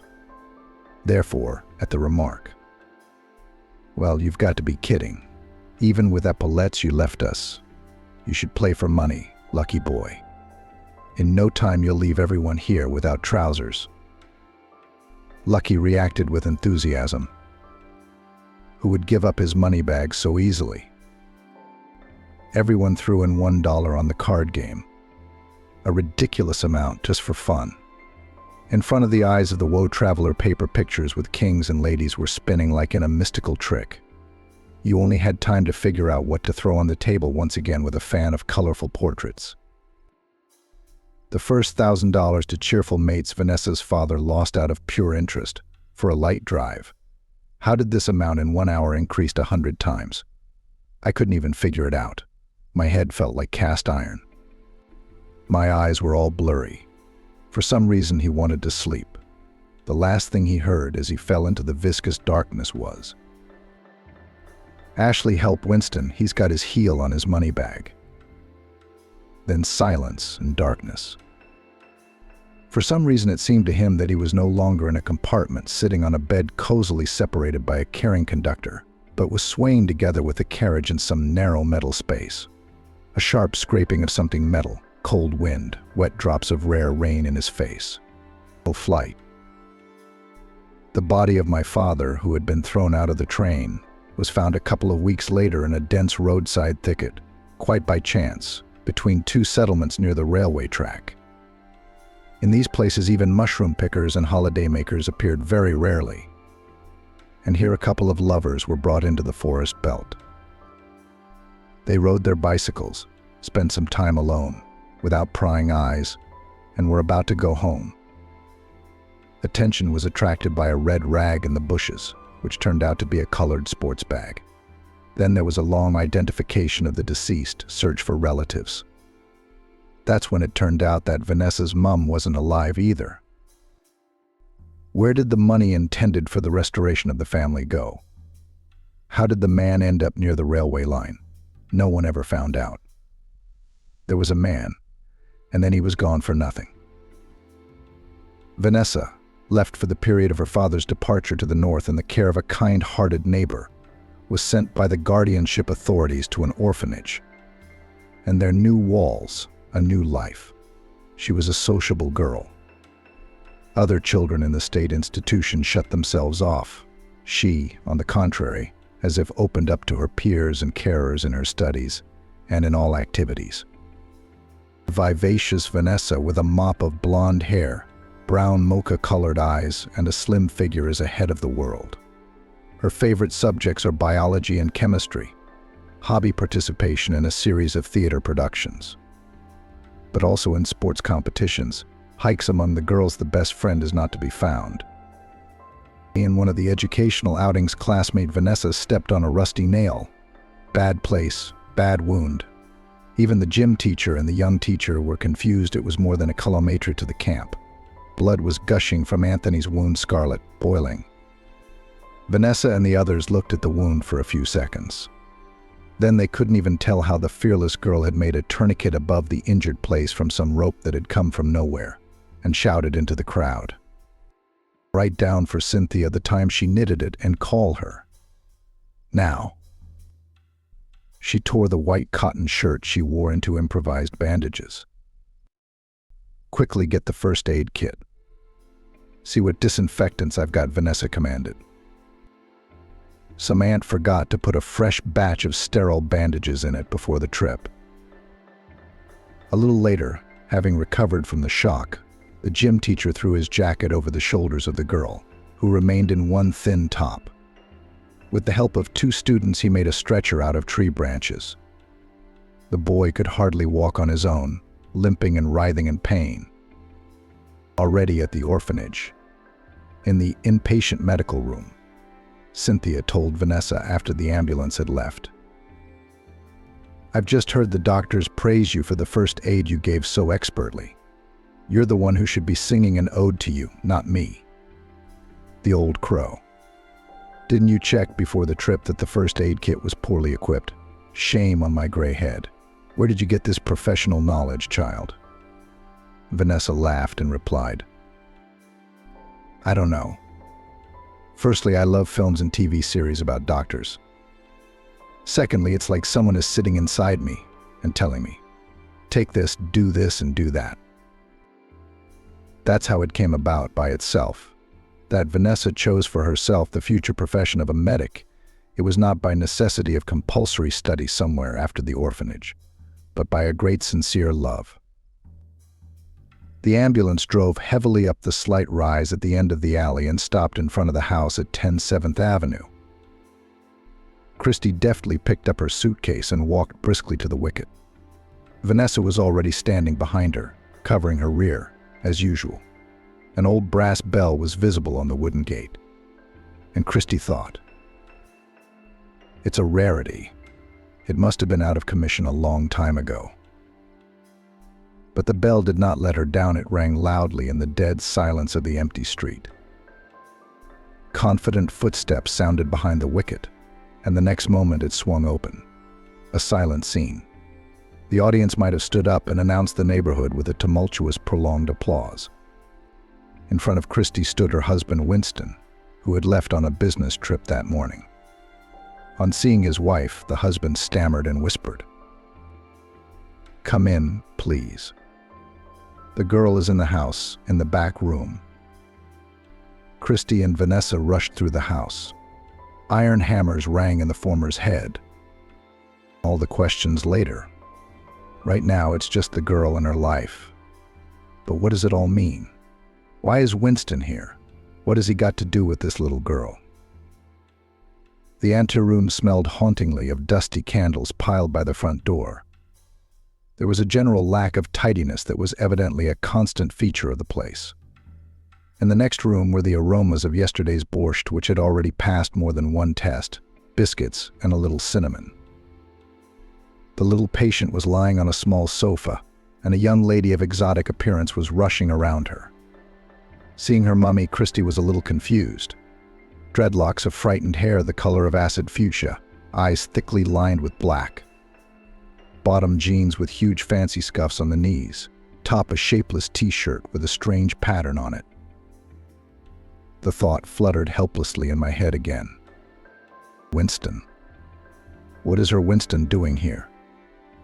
A lover of immaculate cleanliness and classic style and dress, he couldn't possibly be here by definition, but he was standing next to her, looking at her with the pathetic eyes of a sick dog. Vanessa felt the ridiculousness of the situation. In a loud voice, she commanded, "Stand back. Let the doctor examine the girl. And you, Mummy, quickly tell us what's going on." The baby lying on the pillow was so similar in appearance to Winston that Christy's heart almost stopped. Christy listened intently, a heartbeat or two she was sure to miss. It became clear that angina, neurological swelling, had affected her larynx. The girl could barely breathe. There were signs of hives on her face. The little girl involuntarily pulled her hand to the nasty spots, trying to scratch them. Surprisingly, Winston was the one to answer the EMT's questions. It was as if Christy had been poured a bucket of ice water on him, and he seemed to jump right in, too. "My daughter and I were at the circus today," he began. "There's a touring show with little artists. Ponies. Our little girl is obsessed with horses." In the second act, just as the show started, Cassandra's lips started to swell. And then her face started to swell in front of her eyes. I knew right away that something was wrong. We went to the circus medical center, where my daughter was given some antihistamine. The swelling went away in a flash and we went home. At home everything was fine at first, but then Cassandra started to wheeze. I found some sawdust from the circus arena in her hands. It turned out that when she was being wheeled around by one of the pony horses at intermission, she had picked up a handful of chopped up wooden pieces on the floor, all the while sniffing them to remember how beautiful her horse was. I assume it's a severe allergy. Christy listened to his monologue and couldn't believe her ears. "My daughter and I went home. Who is Winston saying all those words about? How can this be?" For a moment, rainbow circles swam before her eyes. She met Vanessa's gaze and she realized the doctor wasn't feeling well. Christy was about to faint right in the middle of this small, stuffy room. Of course, Vanessa knew her colleague's husband. Undoubtedly, she realized that her doctor's handler knew nothing about her husband having a child on the side. In a decisive move, the nurse sat Christy down in a chair, waved the cotton wool soaked in ammonia in front of her nose. Only said a few words. "Suspected Quinkie's oedema. We'll get her to the hospital." The doctor nodded dejectedly. "It's a serious condition, no matter how severe the bronchial spasm." Vanessa was ready. The adrenaline and prednisolone should have bought them time. After the injections, Cassandra's face began to take on a normal color. Vanessa commented, turning to the man. "Don't just stand there. Go outside, tell our driver to bring a stretcher. We'll transport the girl to the hospital. We must try to avoid other, more complicated manipulations. I wouldn't want to put a tube in her trachea for a little girl like that." Christy acted like a robot, automatically. She woke up when she and Winston were already in the car, sitting on either side of the girl. Cassandra's breathing was still intermittent, but noticeably evened out. Winston kept his anxious eyes on the child, full of longing. And Christy was reminded of something else. After they had first met and she had passed her Latin exam, their relationship had developed rapidly. Within a week, they couldn't live a day without each other, unconditionally liked by parents on both sides. After Christy's 4th year, they married, moved into the flat of the glorious grandmother Winston. Cheerful old lady rushed to her younger sister in the village, where she enthusiastically engaged in the cultivation of flowers. She could not be lured back to the city. Christy and Winston lived soul to soul. To quarrel or to start something to find out it was not about them. They were always on the same page about everything. Tough Winston worked as a swimming coach at a children's sports school. Christy safely graduated from medical school, was going to residency. But she couldn't decide on a specialty, she joked. "I see myself as an ophthalmologist in a white coat, then a doctor in the office with a mass of shining metal instruments." Fate forced her to make a choice. After defending her diploma, as if by some command from above, "Now you can," Christy became pregnant. 9 months later, another sturdy little boy, Anthony, was born. Their cat, their love, and their joy. Everything developed as it should. As the happy head of the family often joked, "It's time to sit sits confidently, it's time to walk stomp briskly." Christy, at that time a little away from medicine, all tried to spend more time with his son. As if intuition suggested that this carelessness will not last long, trouble knocked on their family's door when Anthony was 3 years old. Christy's mentor, who had always told the young woman that she had an aptitude for medicine, hinted that in another 6 months she would not be welcome in any medical institution. This profession loves those who do not get distracted and are constantly improving. Even before learning that she was about to become a mum, Christy had changed her plans for her specialization. As future patients, she appointed the youngest infants, newborns. She decided to become a neonatologist, scrupulously studied all sorts of pathologies in crumbs, barely born. She was lost in the pediatric intensive care unit. But then her fervor waned. Anthony took up all her time and thoughts. To return to her chosen field of medicine, Christy had to plunge into the thick of current events of the department, where she found a place for a novice pediatrician. Anthony, the big boy, went to daycare. Winston continued his activities with his charges in the sports section. Everything in their family flowed according to the planned course. A couple of months later, the kindergarten teacher asked Christy to look at her in the methodology room after work. Here she told the boy's mother her observations and concerns. But first she asked, "Do you notice anything strange about your son lately?" Christy raised her eyebrows in surprise and opened her amazed eyes wide. "My husband and I both work very hard. We see Anthony most of the time in the evenings, but he seems healthy and alert. What exactly made you suspicious?" "We were preparing for a matinee in the group. All the folk dances the kids weren't doing right. Anthony, having made another round of the music room with his little partner, stopped abruptly and sat down on the children's chair. I didn't think much of it at the time, but your son started stopping as he walked more and more often." "Christy, it seemed to me that his lips were turning a bluish color at this point. And yesterday we had a checkup with the pediatrician from our local hospital. She advised to show the boy to a pediatric cardiologist. I'm a doctor myself, also a pediatrician. I could not see anything in my son," Christy confidently replied to the teacher. And she thought to herself, or could. Without delay, the next day she took Anthony to her home department. The doctor's verdict was overwhelming.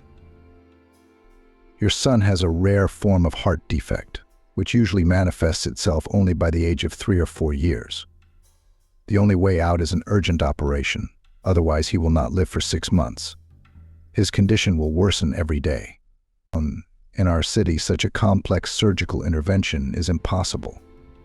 The experience of such operations has already been gained in New York. Cardiac surgery centers in Germany, Switzerland, or Israel will also be able to cope well with it." Christy and Anthony walked home with slow steps. It seemed that now her boy would get sick and his heart would not hold out. Winston rushed from the sports school as soon as she called him, and Christy kept poring over textbooks, notes, medical literature. It appeared that in their case, a favorable and a fatal outcome were equally likely, 50-50. Where can I find the point that will make the swing go in the right direction? The cost of the rare and complex surgery in New York was fabulous. As time flew by, Christy and Winston were unable to raise the necessary sum. Even selling her grandmother's old flat with her permission and moving into a one-room flat in the suburbs did not even out the balance. When one of the charitable foundations intervened in the seemingly hopeless case, everything moved forward. Finally, the operation and treatment were paid for, tickets to New York were bought, and things were packed. But Anthony died on the operating table. The swing didn't want to lean in the direction of their marital happiness and well-being. There was no negligence, no medical error, no serious preconditions, just the severe illness itself. Christy, being a pediatrician, understood all this perfectly well. But her heart froze the moment the surgeon came out of the operating theater and waved his hands, saying nothing. She and Winston understood everything at once. There was no cry, no sigh. Only they hugged each other tighter. They seemed to stand like that the whole time their son was trying to be saved under the cold glow of the bright lamps.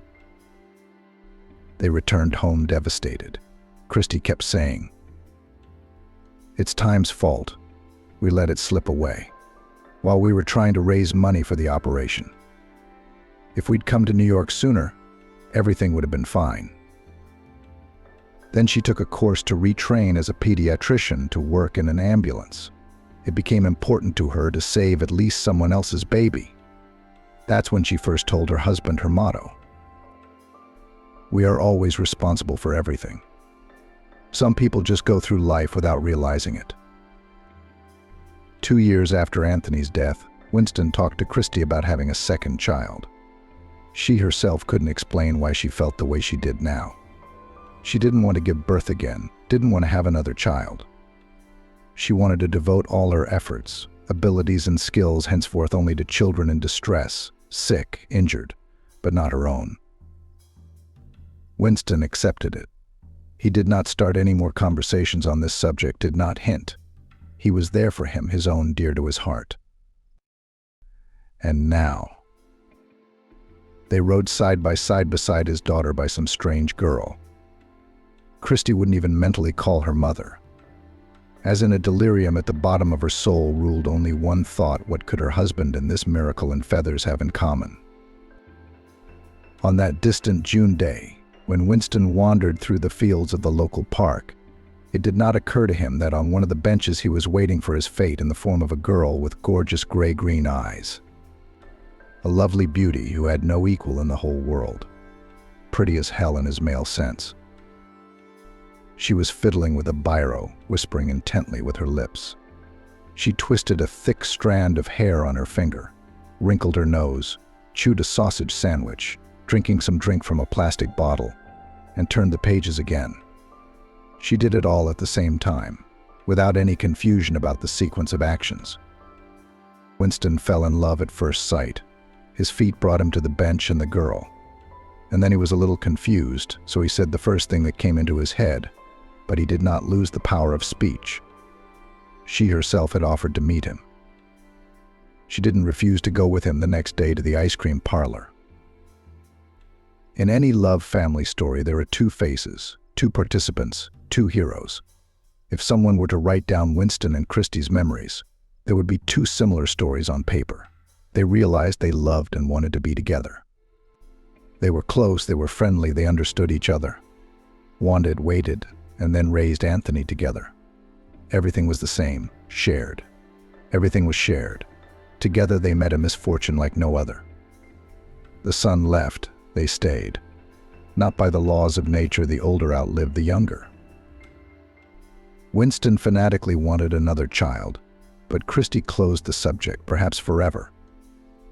At his sports school, he prepared his pupils so fiercely for competition that two of them first took silver and gold at the city competition, and then distinguished themselves as first in the state and went on to the federal level. Invitations to competitions all over the country came pouring out of the horn. The head coach even hinted that they might be in the running for the national cup. Christy almost did not notice now his endless trips to all sorts of business trips. She was sure that the adventures on the side of her husband will not look for adventures. They unconditionally remained the closest people who were not spared by grief. Each of them escaped from memories in his own way. That trip to a tempting picturesque resort in Florida, which was in full preparation for the soon-to-be Olympic Games, was unusual from the start. It was still a year and a half before the world's most important competition. Construction was boiling everywhere in the city. The coach and his team even tried out a new hotel and cafe on the embankment, which were designed for guests.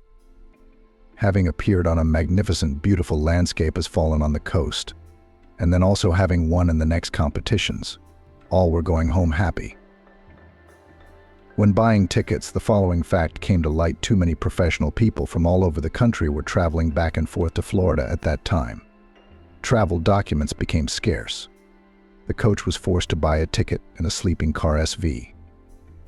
In a compartment for two with a neighbor was a girl, as it later turned out, Megan, a painter.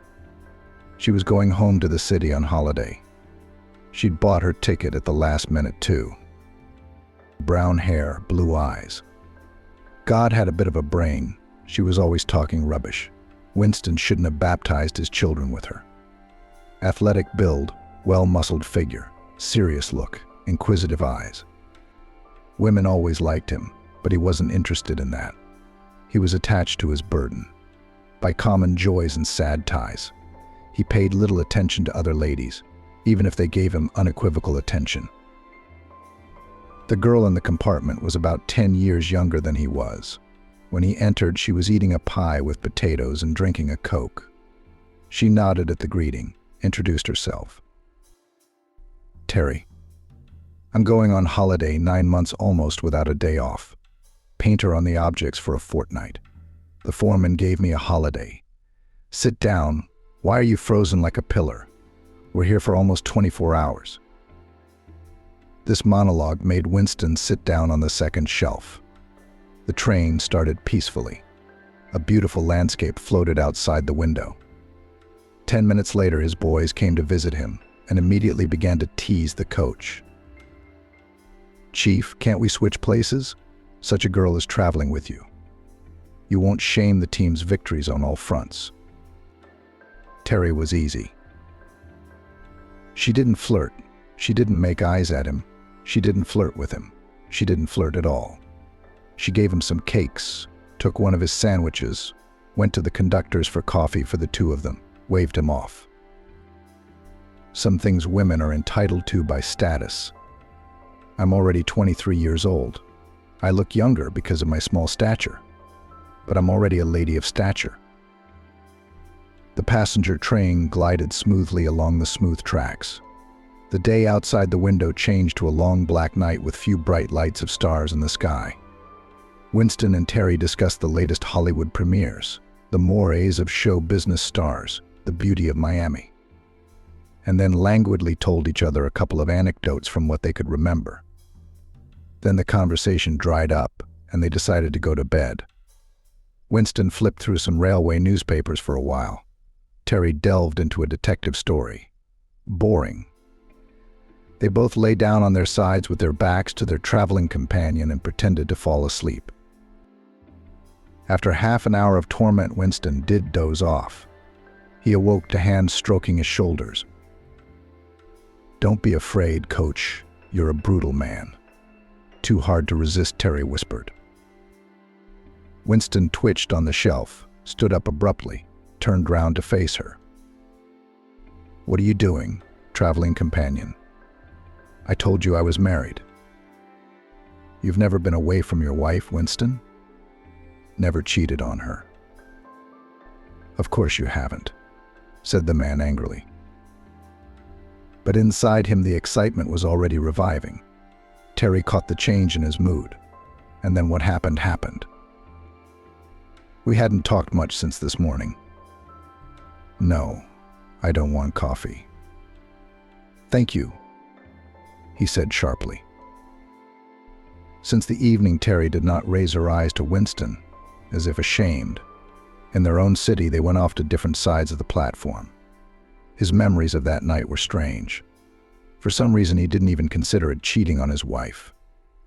And then the unexpected happened.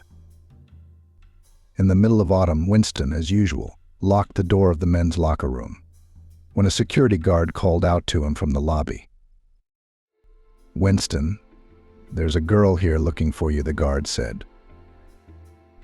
Going downstairs, Winston was surprised to see his traveling companion from the train to Miami on the doorstep of the children's sports school. She gestured for him to pass and said through gritted teeth, "How many partners I've had. But to get pregnant after one time, it's never happened before." "Hey, Coach, abortions are expensive these days. You're going to have to help me out with the money." Winston couldn't believe his ears. He could be a father again. He could have a son or a daughter. He would give half his life for such an opportunity. Quickly grabbing Terry under the elbow, he dragged her around the corner of the building to the summer sports field. There he sat her down on a bleacher near the football field and said loud and clear, "You will bear me this child, and I will be by your side and your husband his father. Just dare to do anything to harm the baby, you'll be sorry." Terry resisted. "So who are you that I should waste my youth and life on your offspring? You found yourself a surrogate mum, free of charge, and then maybe someone will call me to marry and I'll be with your extra." They sat down again and discussed the terms. Winston in everything helps Terry financially, comes to her at any time at her first request. The baby's fate will be decided after birth. She in return leads a healthy lifestyle for the remaining 7 months, does not do anything that could harm the baby. They learnt about becoming parents of a girl after the next ultrasound. I didn't want a boy, but a girl. I'll think about whether to keep it or make a present for you, Daddy. Have you already pleased your wife? Terry sneered. Winston looked at her and thought, how could I have been so weak on the train to be around a woman like that? He kept preparing to talk to Christy, wanting to tell her everything, to apologize, but he hesitated and put off the explanation. Let the girl be born, and then he will confess everything to the woman he loves. Cassandra was born quickly, healthy, without any abnormalities. 5 days later, Winston took Terry from the hospital. Surprisingly, this perky woman treated the baby very carefully and reverently. Whether the maternal instinct woke up, or the fact that the girl was pretty quiet, calm. It was as if she felt that there was some impropriety in her birth daddy and mummy did not live together. There was no normal, in the conventional sense, family around. 3 months after the birth of his daughter, Winston offered Terry to draw up documents for adoption with the subsequent transfer of the baby to him, so that the woman again became free of any obligations. The refusal was unexpectedly abrupt. Moreover, Terry insisted that he did not tell his wife anything, otherwise she would lay down her bones, but she would separate him from Cassandra. At first, Winston was in doubt, wanted to involve lawyers to win back his daughter, and kept a close eye on whether Terry was treating the girl well. There was nothing to fault. She'd even managed to save up a decent amount of money for the baby, so there was no way to get her on the financial hook. As time went on, Winston got used to making visits to his second home, where Cassandra invariably greeted him with a joyful squeal. Sometimes they took walks together. Sometimes they even had lunch or dinner together as a big dad, mom and daughter. Christy was fanatical about her work, taking extra duty, not paying the slightest attention to her husband's absences. But if they were at home together in the rare hours, it was almost the same kind, affectionate, attentive. Tired from the night vigil, the ambulance crew pulled up outside the emergency room of the Children's City Hospital. In a moment, 2 burly orderlies were already carrying a stretcher with Cassandra into the examination room. The doctors scurried about, immediately reassuring everyone that the girl's life was not in danger. Christy's mission was over. The girl was delivered without incident. Winston stayed with his daughter. Christy had to go back to the emergency substation. Later in the evening, her husband would tell her everything honestly about those long-ago events on the train. Christy had almost calmed down by then. I am surprised that she did not consider her husband's brief affair a crime against their family. It was as if she felt all Winston's greed for this girl, in whom his dream of having a child was realized.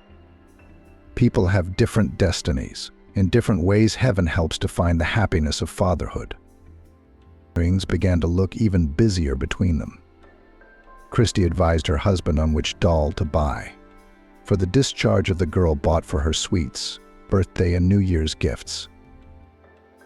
Once only asked Winston why the little girl's mother had such a strange appearance. Winston explained that such metamorphosis with the appearance of Terry began to happen recently. Both of them had no idea at the time what Cassandra's mother's pink dreadlocks in her hair and her affectations would lead to.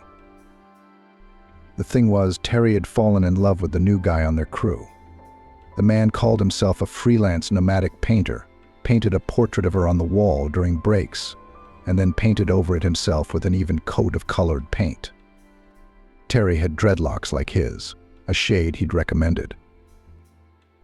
The free artist didn't ask her out, didn't look languidly into her eyes, didn't shower her with gifts, didn't even hint at a rapprochement somewhere in a secluded corner of the construction site. He beckoned her with his bohemian spirit, his charm, even through the beautifully cut holes in his jeans.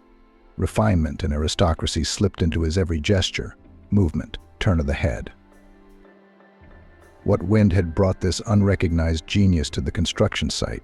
Terry didn't ask herself. She only prayed that this artistic genius would not disappear from their educational horizon on some welcome day.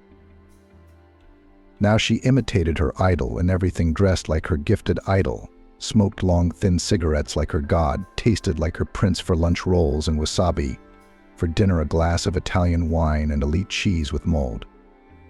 Cassandra paid less and less attention, pretending to still be the perfect mother only when Winston showed up.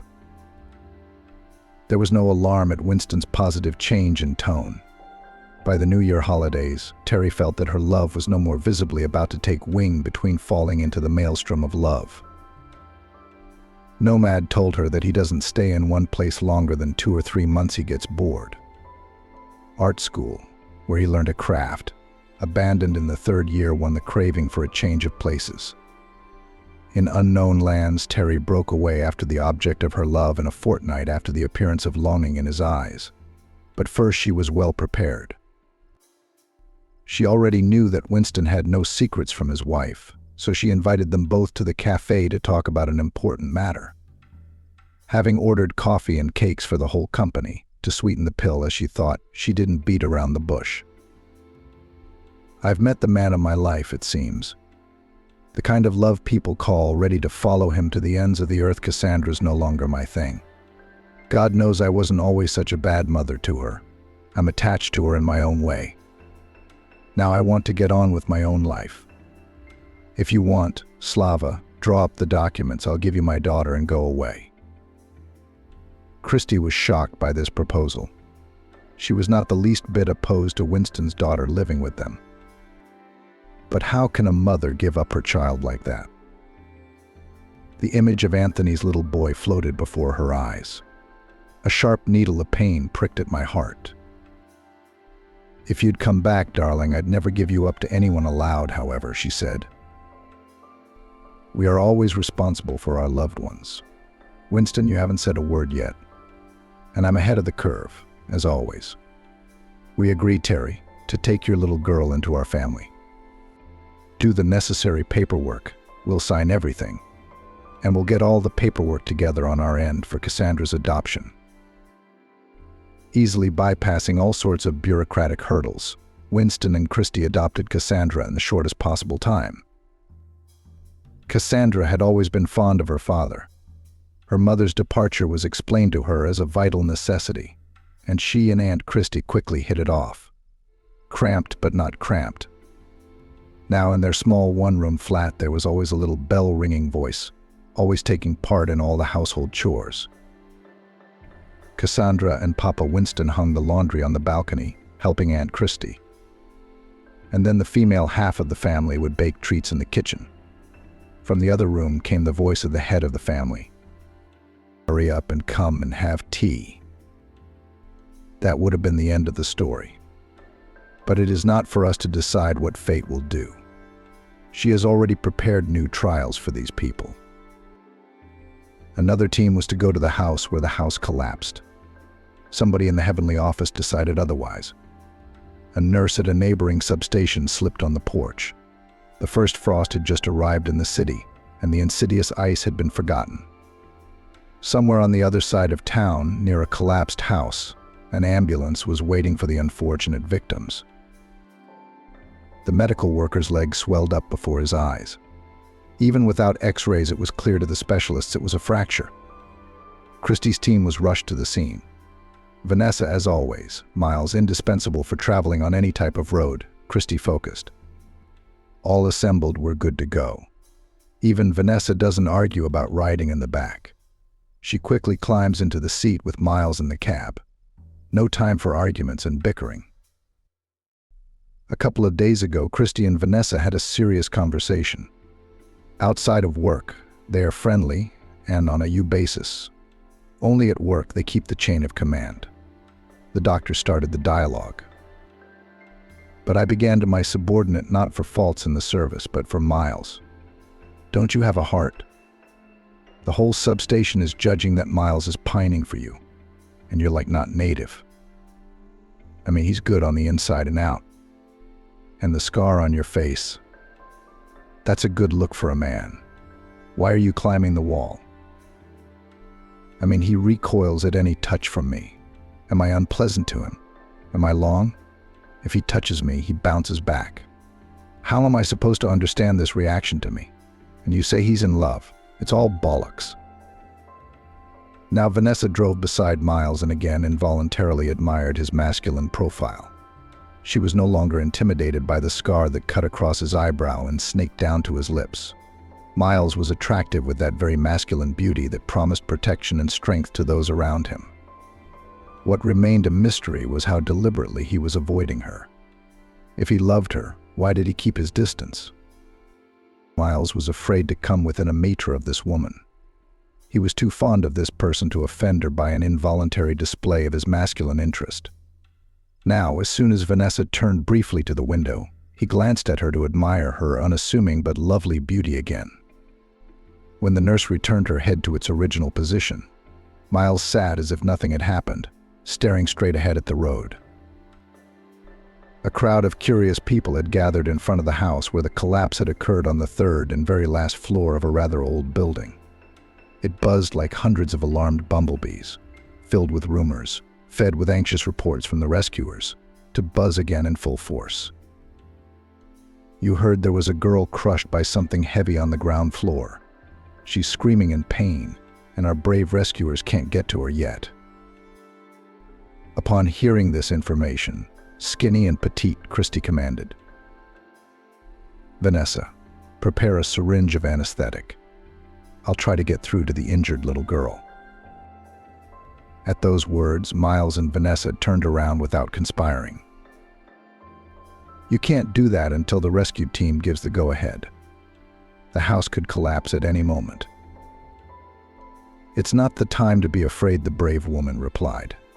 "There is a child there alone, scared, suffering pain. Why do we even have an ambulance if the rescuers are as slow as turtles?"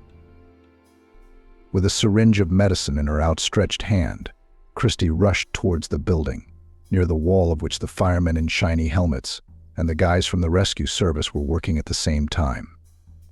"Woman, where are you going?" Christy was called.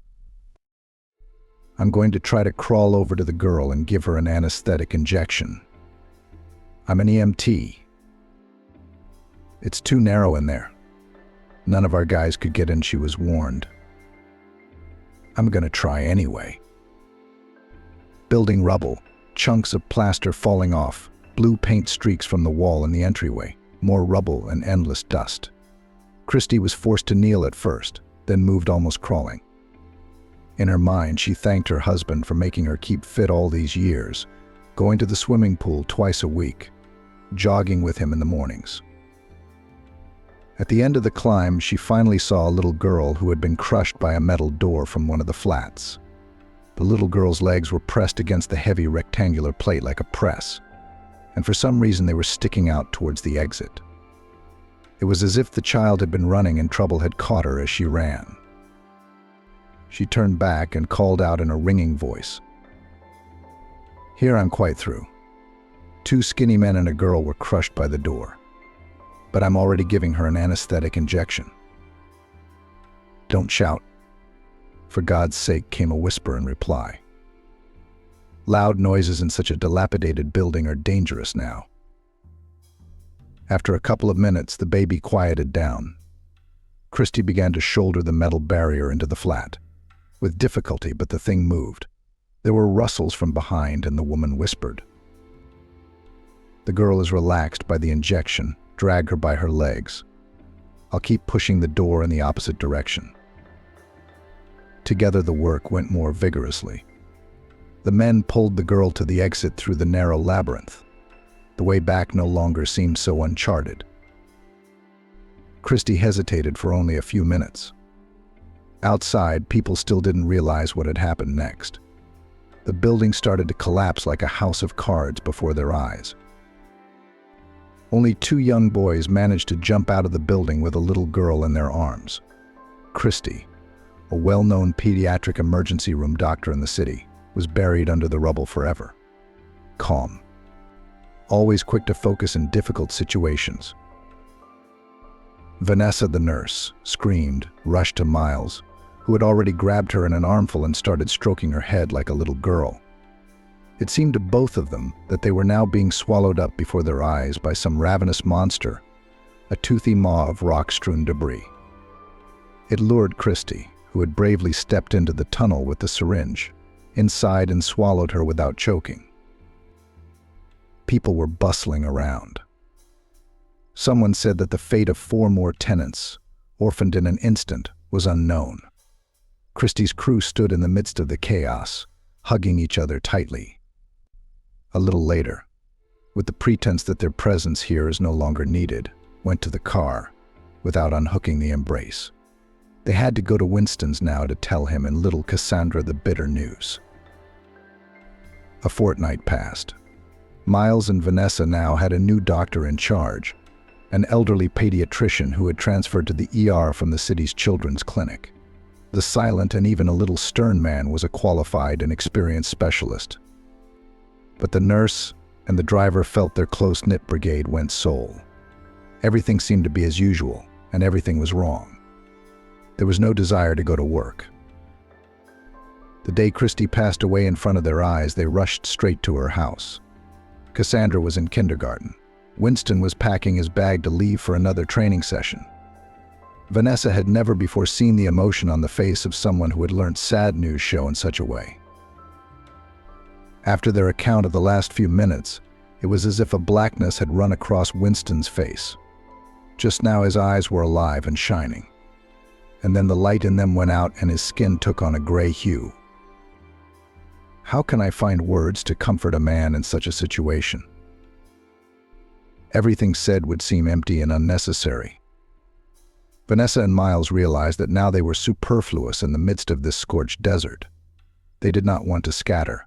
Some thick, strong thread now bound this couple, who had just witnessed a terrible, hopeless tragedy. They arrived at Vanessa's flat together after their shift. It seemed to them both now that no words were needed to explain to each other how much time they had lost. Vanessa cooked a meal as if she'd done it for her and Miles 1,000 times before. Both of them had such a voracious appetite after the stress they'd been under that a huge pan of fried potatoes, generously drenched in eggs, had been devoured in about 5 minutes. Before, Miles had always thought that if Vanessa were near him, he would pounce on her like a hungry wolf. That's not what happened. He had such tenderness for this woman that a little more and he would melt like ice cream in hot weather. Miles felt such happiness inside that it seemed as if all the long agony of waiting hadn't happened. When Vanessa fell into a restless sleep, he was still unable to fall into a restful slumber. He wondered if he had imagined that she, his woman, his dream, his vision, was really sleeping on his shoulder. He was very impressed by the warmth with which Vanessa touched even his ugly scar on his face, how she kissed the curved line, looked into his eyes, whether he liked her kind touch, and acted as if she were a hero, a protector, a support. He immediately remembered the disgust on his wife's face when he returned from the hospital after being wounded. They had not uttered a single word of "I love you," "I need you," or "I need you." Everything in their story had been said long ago. Now they were just proving to each other that everything wasn't a mistake, that it was worth it to be patient and wait for things to happen the way they had now. In the morning, Vanessa said nonchalantly, "Miles, you'd better stop by the house and pick up your things. At first, my flat is closer to work and more spacious. Then we'll figure out what to do with your place. I'd join forces with you and exchange our property for something bigger." Miles hadn't known what a quiet family home was before. He and his wife had lived in perpetual separation. He had felt a kind of adamancy all the time then, a kind of coldness within the home walls. It was like he was together with that woman of his. A persistent feeling that they live apart, he never let go. That's why he was always on duty. With his Vanessa, it was different from the start. Some kind of reassurance that he was needed and important. That even when he goes to the supermarket to get groceries on behalf of his girlfriend, they have time to miss him. And they greet him so warmly on the doorstep, as if he were returning from some distant journey. Winston, after the tragic death of Christie, lived as if in a delirium. In the morning, he automatically prepared sandwiches and coffee for himself, while stirring on the cooker porridge on milk for Cassandra. The girl became his salvation, his outlet, his light in the window. In his spare time, he couldn't stay in their tiny flat at all. He, Christy, and his parents, after the grief that had fallen on the family, immediately gave up sharply. Almost simultaneously, they became helpless old men. The two eldest of the family began to seek solace in working the land, fanatically planted everything in a row in the garden, finding in this work, if not joy, then oblivion. They tried not to think, not to remember. Even their granddaughter was stubbornly not taken to them on weekends, and they couldn't cope with Cassandra, who asked 100 questions in a minute. Winston took his daughter on impromptu camping trips at weekends. They would go to a river somewhere far away, pitch a tent, wander around the steppe, pick wildflowers for Christy's grave. On the way back, they'd always stop at the cemetery. Winston sat down on a wooden bench and talked for a long time with his beloved woman, who had passed away prematurely. Unhurriedly, he would tell how his and Cassandra's week had gone. Sometimes he proudly boasted that his charges had again won another prize at a prestigious competition. Christy looked up at him from the photograph with her gray-green eyes and smiled that smile of hers with which she liked to announce her life motto. "We are responsible for everything. If something happens on the road, be good enough to go to the victorious end." After visiting the cemetery, Winston felt better for a while.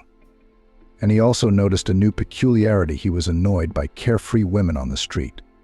A cheerful girl would come along, and he would look after her and think angrily, "I wonder, my dear, and you would step like this, without fear under the ruins of a building held by a thread, if a stranger's child was crying there." A dark annoyance enveloped him. Why did they all go on living and his youth is gone from him forever? Cassandra had grown up all at once. In her very young years, she had turned into a sort of wise old woman. She'd never been cranky since kindergarten. Buckwheat porridge with sausages is the best meal for dinner, and the 101st time she read a bedtime story about Cinderella. Every time was like a new discovery. She wasn't afraid to stay home alone if Winston had to go somewhere urgent. After such absences, she'd always ask him thoughtfully, "Tired?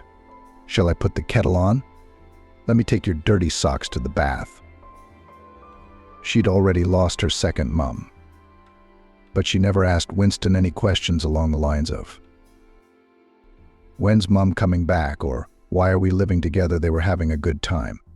Even in this orphan solitude, they always understood each other with half a word, half a look.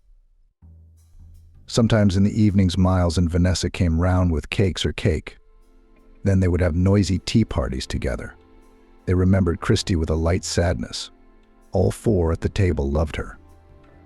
All four of them missed her very much. Winston sometimes painfully wanted to go somewhere far away from this city, where everything reminded of the happy past. But where to get a new, well-trained team of athletes? And his wife's grave is here. The old people are near. I had no desire to fight reality, no matter what. The anniversary of Christy's death was celebrated in a cafe. The brave doctor's former colleagues took care of everything themselves. Winston, Cassandra, parents were brought to the institution, where everything was already ready. Miles and Vanessa recently signed a marriage, deciding not to delay any longer with the officialization of their relationship. Their family was expecting a new addition in a couple of months. They had recently moved into a new flat, having bought it, as they were going to do, with the money from the sale of their bachelor flats. Many warm words were said to Christy at the table. No one wanted to part quickly. This time even Winston's parents expressed a fervent desire to take the girl to themselves for a couple of days. They sincerely missed the little girl. Having seen off the last guests who had gathered in honor of his wife's memory, Winston wandered home through the very park where they had once met. The same bench in the shade of an old chestnut tree. The same alleys of shrubs and flowers, hiding couples in love from prying eyes. In the far corner of the footpath, some company was frolicking all around. There were 3 young men. All together they surrounded some girl, not allowing her to take a single step. Winston's eyes darkened for a moment. The victim of the youths was an exact replica of his wife in their early youth. slim, with a lock of loose hair. The girl stood helplessly between the boys, clutching a dainty handbag. The boys moved predatorily toward Megan, tightening the ring around her more and more. Winston added a step. "Guys, don't you think the lady doesn't want to mingle with you?" One of the young predators turned his head slightly, hissed. "Man, you'd better keep walking past. We'll handle our friend here on our own without interference." A cold chill of rage ran through Winston's body, quickly turning into an angry volcanic scorcher. It was infinitely important to him right now to save this young girl, to stop the insolent subjects from mocking her. Even if the whole company was long and well acquainted, even if there was truly nothing threatening her, it was important to him to get her away from those insolent guys and get her away from here. "I don't think the brisk man understands us," one of the guys said. "Go the other way out of here, passerby. We're all our own people here, and you're an extra." Winston glanced at the girl, whose green eyes were filled with despair. She was silent, but her eyes were pleading for help. Winston could not be mistaken that she was uncomfortable with the unpleasant scene that had been played out here. "The girl will leave with me," Winston gave the boys an ultimatum. "Or are you going to regret that our paths have crossed?" "Look at that funny man," grinned one of the trio, stepping away from his friends and standing opposite Winston. "He doesn't understand orders the first time. He's got a bit of a hound." The boy quickly slipped his hand into his pocket and pulled out a small knife. "How's that for an argument, noble knight, who decided to save the honor of a lady he didn't know? Would you rather I tickle your throat with this toy? Or let's see if our lovely Megan likes that kind of game." Winston often dropped by to visit the instructors who rented one of the gyms at the martial arts school. He wasn't afraid of any attacks from the youngsters. Now it was important to him that they did not touch the girl, so similar to his wife at the time of their first dates. The boys rushed towards their victim, who instead of fleeing the scene, froze in place like a statue. They began to come in from all sides, but Winston was only aroused by this. He only had a couple of shots of vodka that night. The rest was done by hatred for the scum who thought that they were the masters of this park, that they were untouchable, and everything was allowed to them. And how much older he was than them, about 10 years, no more. They could almost be considered as one generation, but in the eyes of his opponents there was so much cruelty, felt such a craving for lawlessness and permissiveness, that it did not fit into the framework of decency and the understanding of the coach. The fight began sharply and fiercely.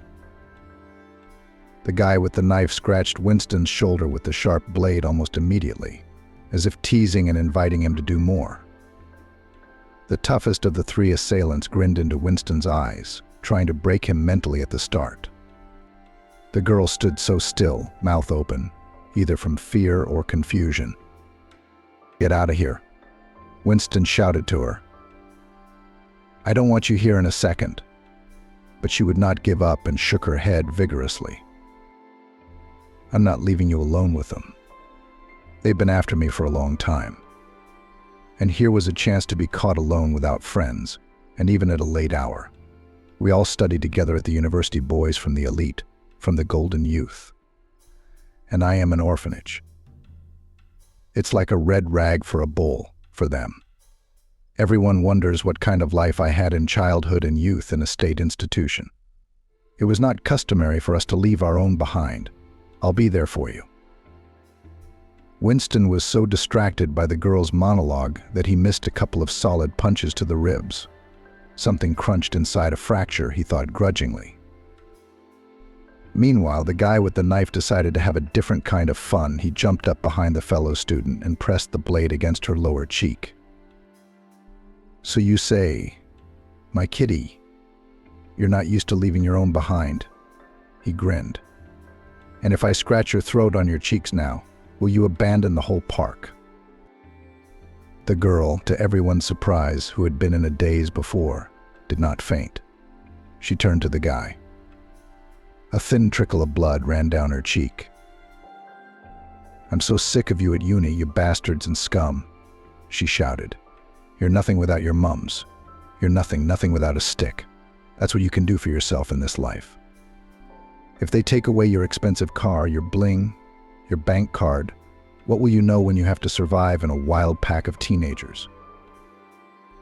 None of the men involved in the fight expected such a fight from the pretty student.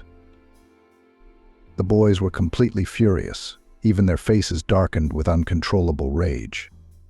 Having removed the knife from the girl's throat, her opponent joined his friends. Now they surrounded Winston on all sides, like a mass of bodies and faces distorted by anger.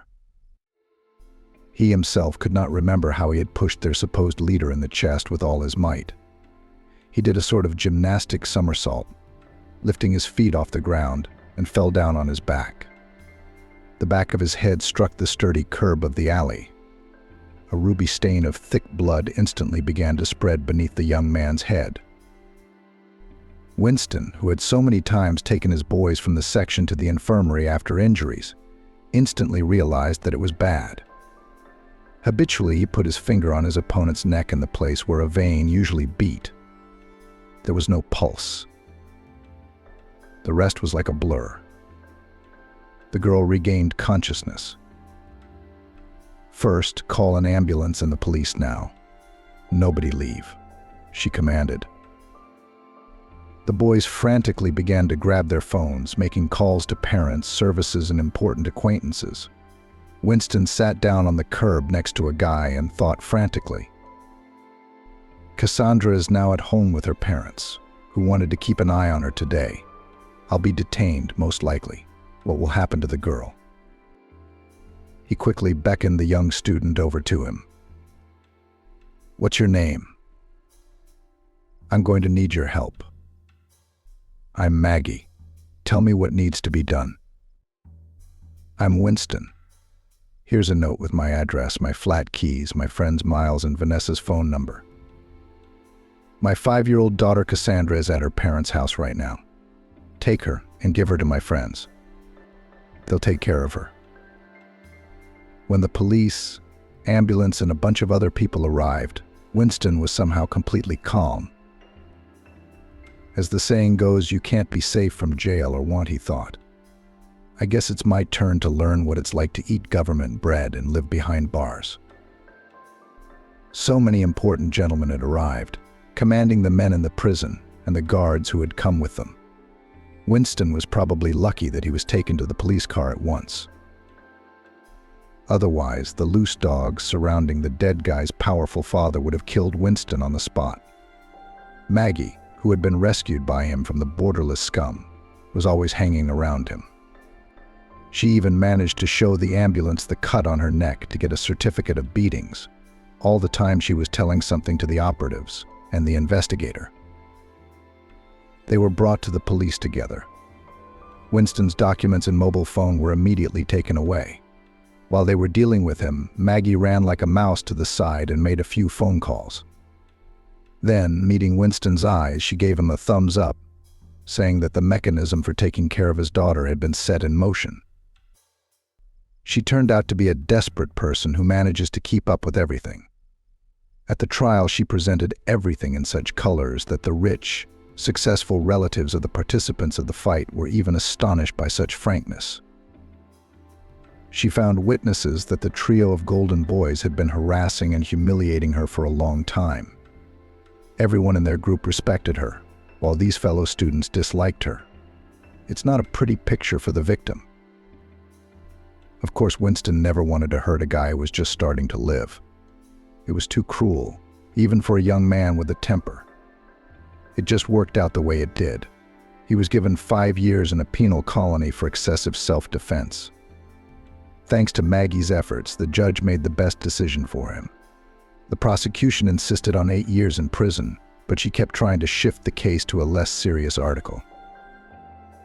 Winston did not know exactly how Miles and Vanessa managed to agree with the guardianship authorities, but his daughter Cassandra was given to them for upbringing during his stay in the colony.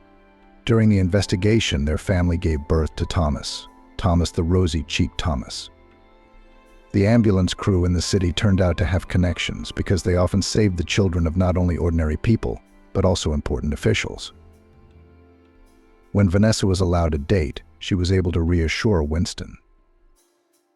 "Don't worry, mate, we'll be fine. You and Christy are not strangers to us. I'll write to you about her life regularly and with pleasure. Miles and I will come to your place for a date as soon as we're allowed. I thought you were doing time in a neighboring state. Well, it's not that far for us.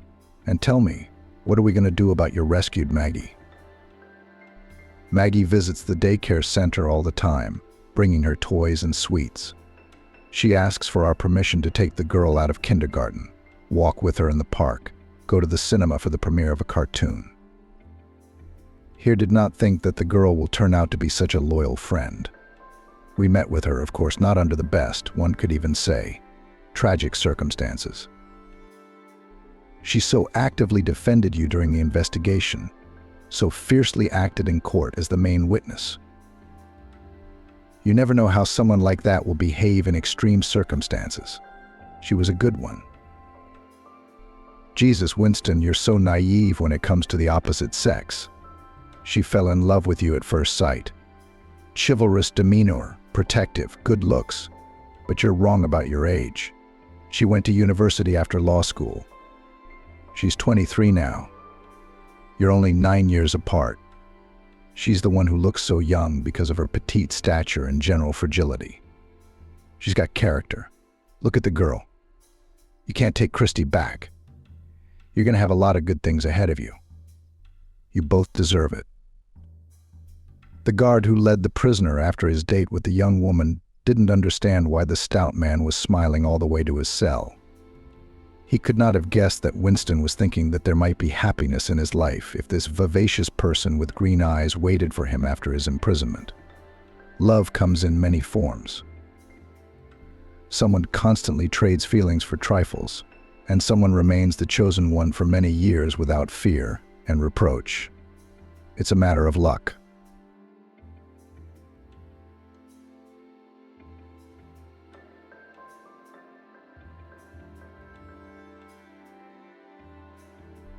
Late for work, Jessica saw her husband, who should be home, deciding to follow him.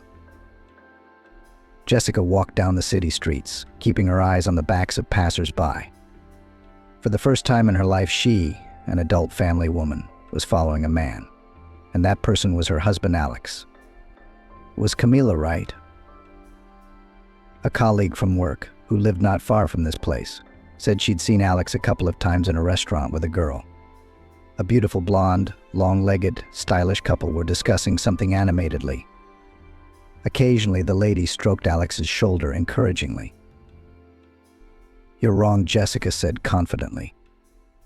"Alex and I have always had a trusting, close relationship.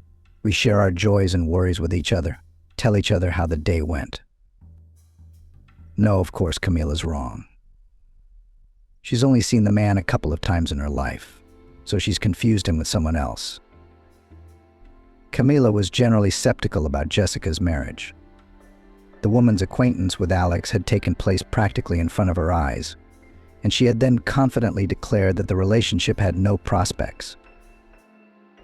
"Oh, mate, if I were you, I wouldn't get enchanted before the time, so as not to be disappointed later," Camila said. "We've been there, we know. Everything hurts afterwards." Jessica realized that there was some truth in her colleague's words. But next to Alex, she felt so loved, so protected. He looked at her with love and tenderness, protected her, tried to please her. It could not be a deception. "It's not the experience," Camila said in response to Jessica's objections. "Right now, he really feels that you are the woman of his life, hormones, confetti, bouqueting period, all that. But as time passes, he'll take a sober look at the situation and realize everything." Jessica realized that maybe her friend was right. After all, Alex was so perfect, so handsome. His turquoise eyes and tanned face, the dimples on his cheeks when he smiled. Jessica was ready to admire his smile endlessly. She had never felt this way about anyone before. Alex, a lead engineer at a major oil company. He supervises almost 100 people. Alex is a smart, driven, grasping man. He had a prestigious university in the capital. He was offered to stay in Washington, but he did not want to leave his hometown. His elderly parents lived here. Alex was a late and only child. He couldn't leave his mom and dad. Having returned, he never once regretted it, in his own words. Alex's parents were wealthy people. His father, in the past a large by the standards of the city entrepreneur, the owner of a dairy plant, which brought large profits. Previously, he was allegedly engaged in the restaurant business in Washington, but after the birth of his son changed the occupation. The family moved from the capital to a quiet provincial town with developed infrastructure and good ecology. I always thought it was better to raise children in small towns, Kimberly, Alex's mother, said of the move many years ago. Contrary to silly stereotypes, Jessica has an ideal relationship with her in-laws. In a way, they replaced her parents, although they were more like grandparents in age. Jessica vaguely remembered her mom and dad. They died when she was 5 years old, going for mushrooms in the forest, and did not return. The girl was taken in by her grandmother, her mom's mom, who gave her everything she could. Jessica adored her grandmother, but at the age of 20 she was left all alone. Her last relative was gone. She wanted the love and support of a close person by her side. Probably that's why she got in touch with Bernard, who at first seemed to be perfect. When the tragedy occurred, Jessica was in her 3rd year of study at the University of Economics. She got into university thanks to her grandmother. From childhood, she encouraged her granddaughter to study and strive for a better life. Their small family, in Bridget's opinion, was not poor. At least they certainly did not starve. But the grandmother always lamented that she could not take her granddaughter to show her big cities and other countries. The girl did not understand these worries. Bridget was quite satisfied with her life. "I traveled the world thanks to my work," she said. She had been a train conductor all her life and had visited many interesting places. Grandma loved to reminisce about those happy times, and her granddaughter simply adored her stories. "Well, what are your years? Everything will still be," Bridget wondered. "What's so interesting about traveling?" "Yes, Grandma's stories are fascinating, but why be upset that there's no money for traveling now? You can watch all that stuff on TV." Then, when Alex showed Jessica the world, she realized what Grandma meant. It was a pity that she couldn't share her impressions with her family. Alex is the best gift that fate has given Jessica. He literally changed the life and outlook of a woman. Next to her spouse, she always felt peaceful. They have been together for so many years, and nothing has changed all the same tenderness, admiration. Both have become each other quite dear. The household has not bogged them down, as many warned. Alex still looks at his wife with love, still tries to surprise and delight her. The prophecies of acquaintances about the futility of this relationship did not come true, including the predictions of Camilla. Or did they? Could this be the moment Jessica recognizes her husband from a different perspective? Why is he out on the street at this hour? Alex should be at home looking after their sick son. What's he doing here?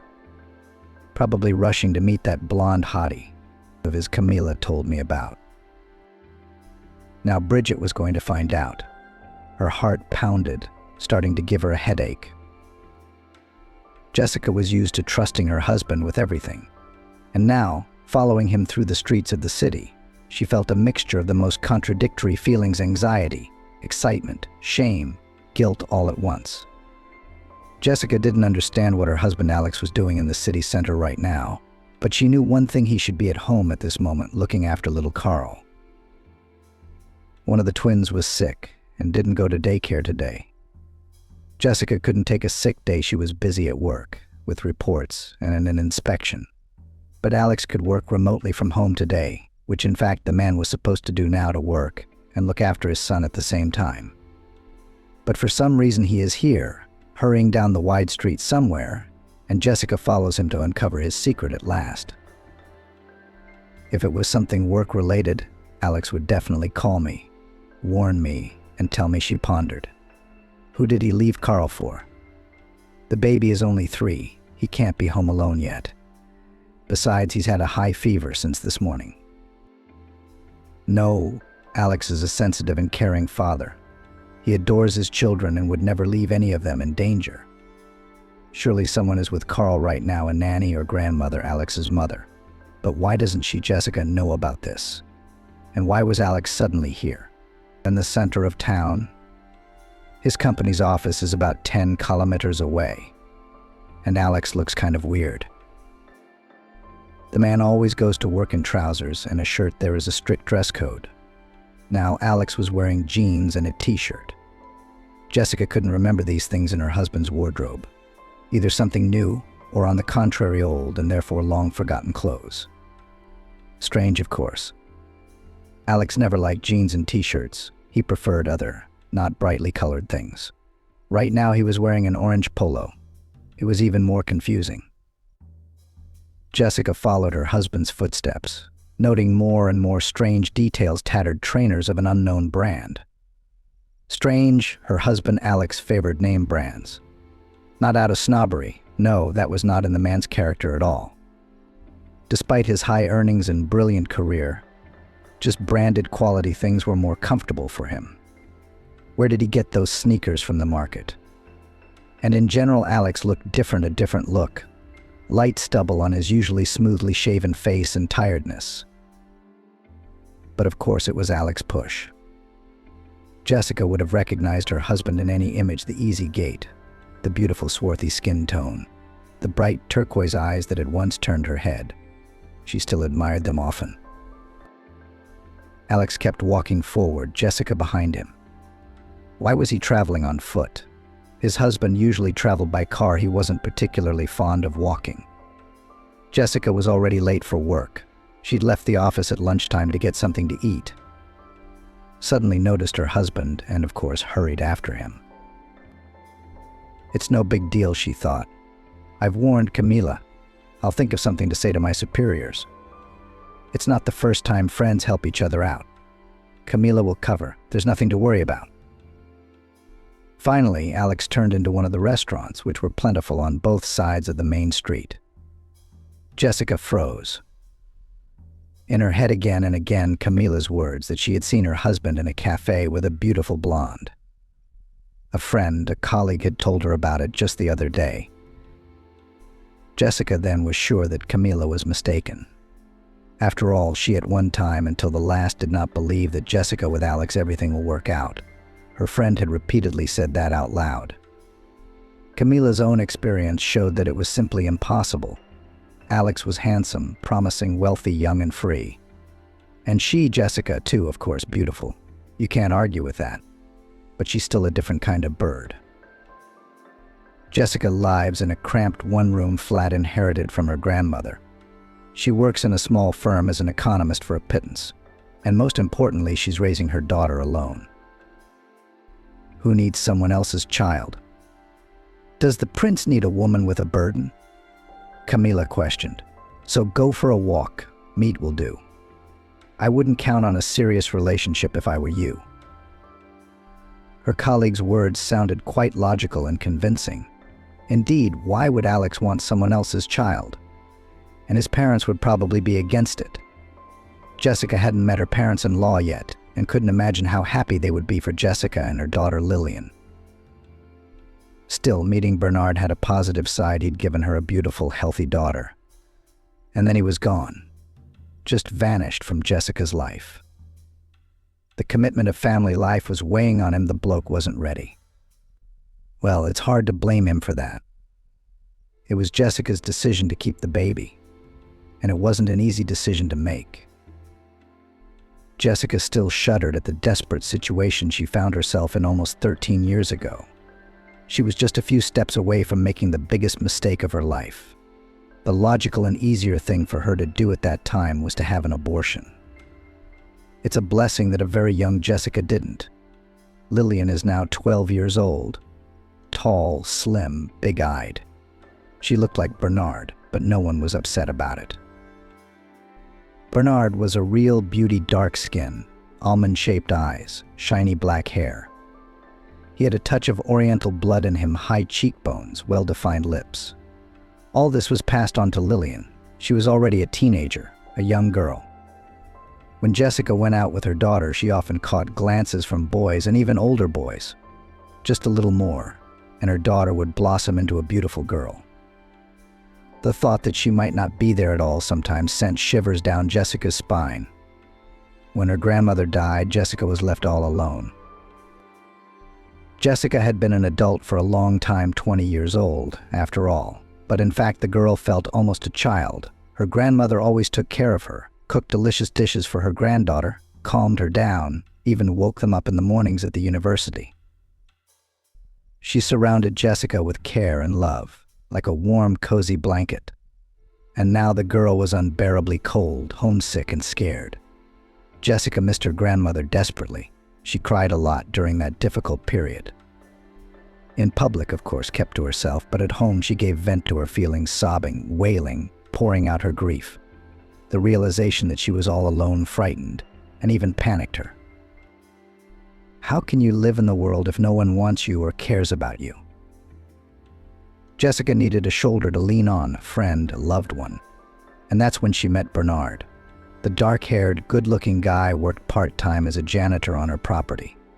Always cheerful and smiling, energetic and agile, a total positive. Jessica noticed, of course, that the young janitor looked back at her when she came home from the steam. But guys like that, they probably don't miss a skirt at all. After a while, Bernard began to greet Jessica and smile broadly at her. The girl could not remain sad, and sad at such moments Bernard smiled too infectiously. No one could resist. Somewhat imperceptibly, the girl developed a liking for this guy. Their relationship had grown to the point where they sometimes talked about things around the house.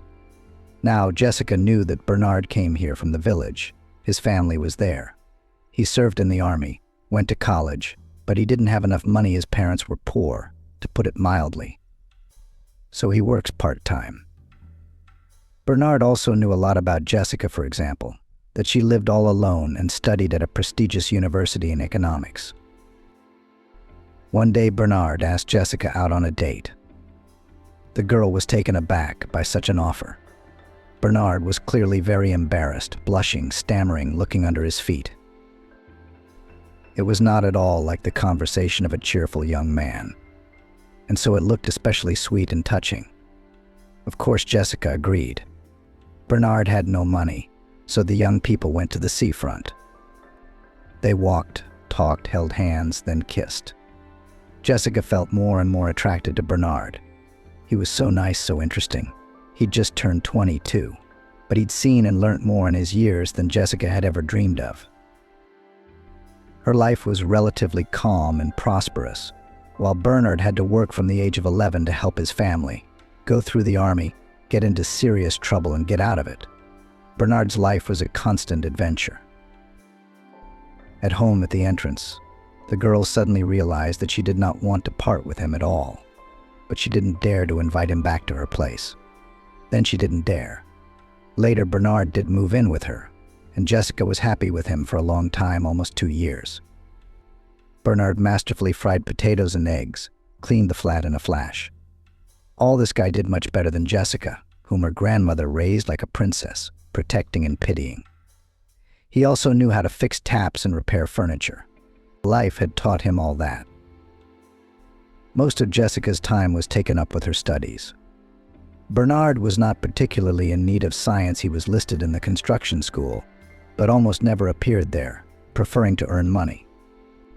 But that wasn't so good either. Casual earnings, part-time janitor's salary, and Jessica's social scholarship, that's all the components of the budget. I had to cut back on everything. It was a little frustrating for the guy, as he wanted a beautiful life. But Jessica was happy, as it was the main thing, was that there was a loving person around. Bernard was so sensitive, so understanding. He always knew when Jessica needed support and provided it. The guy was never stingy with words and generously bestowed the girl with compliments that made her melt. Bernard often went out with his friends without Jessica, and she didn't seem to mind. She had no time to go out anyway, because she had a lot of projects to do at school. Sometimes, though, Jessica was jealous when she saw Bernard going out with his friends. What if there are other girls there? Bernard is so handsome, so outgoing. Who could resist him? But the guy assured that he does not notice anyone but Jessica, and he does not need anyone at all. He's happy as he is. It's just friends, guys, sit around talk. It's like a holiday for us guys, you know. Jessica nodded, but still stayed home with a restless heart. Her intuition told her that not everything was as smooth as Bernard said, but the girl consciously silenced that weak inner voice. 2 years flew by like a day. Jessica was already in her final year. Bernard was also finishing his technical school. Soon they would both be professionals, they would be able to get jobs, and then, finally, there would be no need to save money on the essentials. Maybe they could even go to the seaside. That would be marvelous. One February morning, Jessica realized she was expecting a baby. Of course, she and Bernard hadn't planned any children yet. Why should they?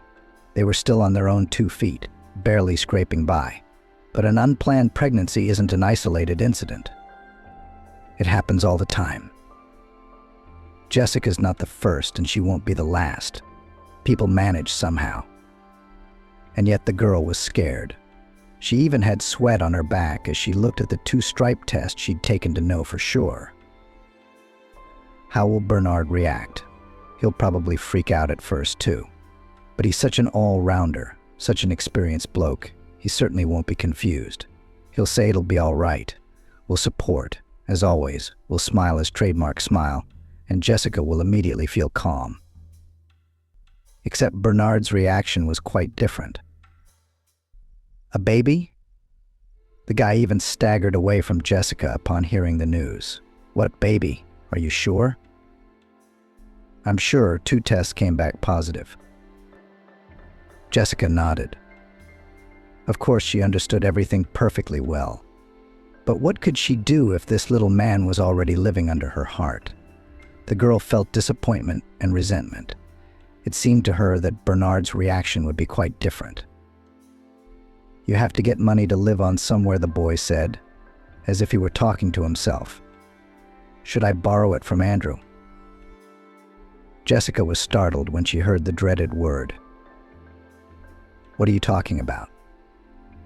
The girl instinctively grabbed her still completely flat stomach as if to protect it. This was something she had never even thought about. Jesse Bernard pulled himself together and spoke in a gentle but firm voice. You realize we're in no position to be parents right now. What can we give to this baby? What are we doing on our own? We're almost done with our degrees. I could go to work on a construction site. You'll get maternity pay. We'll be fine. Jessica thought it was Bernard who was going to comfort her and say those words. But as it happened, she had to take the initiative. The news of the baby had knocked Bernard out of his depth. Of course, he would be ashamed of his cowardice later, but Jessica never reproached him for those phrases, though it was certainly very hurtful to hear. Bernard had convinced Jessica over and over again that they could not keep the baby. He painted depressing pictures of the future. He said he wasn't ready for that kind of responsibility, and at some point the girl gave in to his persuasion. He's right about everything. They have no money, they haven't even got a job yet. They're cramped in a small 1-bedroom, and there's a baby. The baby needs a lot of money, nappies, medication, clothes, which babies grow out of at breakneck speed. Jessica will not be able to work for a long time when the child grows up and goes to kindergarten. No one will want such a specialist without experience. Jessica went to the hospital with a heavy heart. In her bag, she had all the necessary things she had been told to take with her: slippers, dressing gown, nappies. Jessica would have to spend the whole day in the hospital. She would not be allowed to go home until the evening, and that was if everything was all right. There was a queue at the emergency room. Jessica sat on a couch in the corner and stared at people for nothing. She was trembling, and she could hardly contain herself. She wished Bernard were there to hold her hand, to stroke her back, to assure her that everything would be all right. But he was off on another part-time job. And rightly so, they need the money. especially since this month they had to pay a large sum for this very procedure. Next to Jessica sat a woman in her 40s, well-groomed, beautiful, expensively and tastefully dressed. Exquisite manicure, fashionable haircut. Jessica thought she'd like to look like that in 20 years. Except this woman's eyes were very sad. A man approached the woman, probably her husband.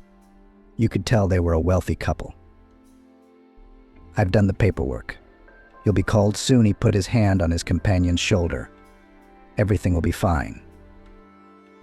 For some reason, Jessica immediately thought that this woman also wanted to get rid of an unwanted pregnancy. Her spouse spoke the same words as Bernard. "It's going to be okay. Calm down, really.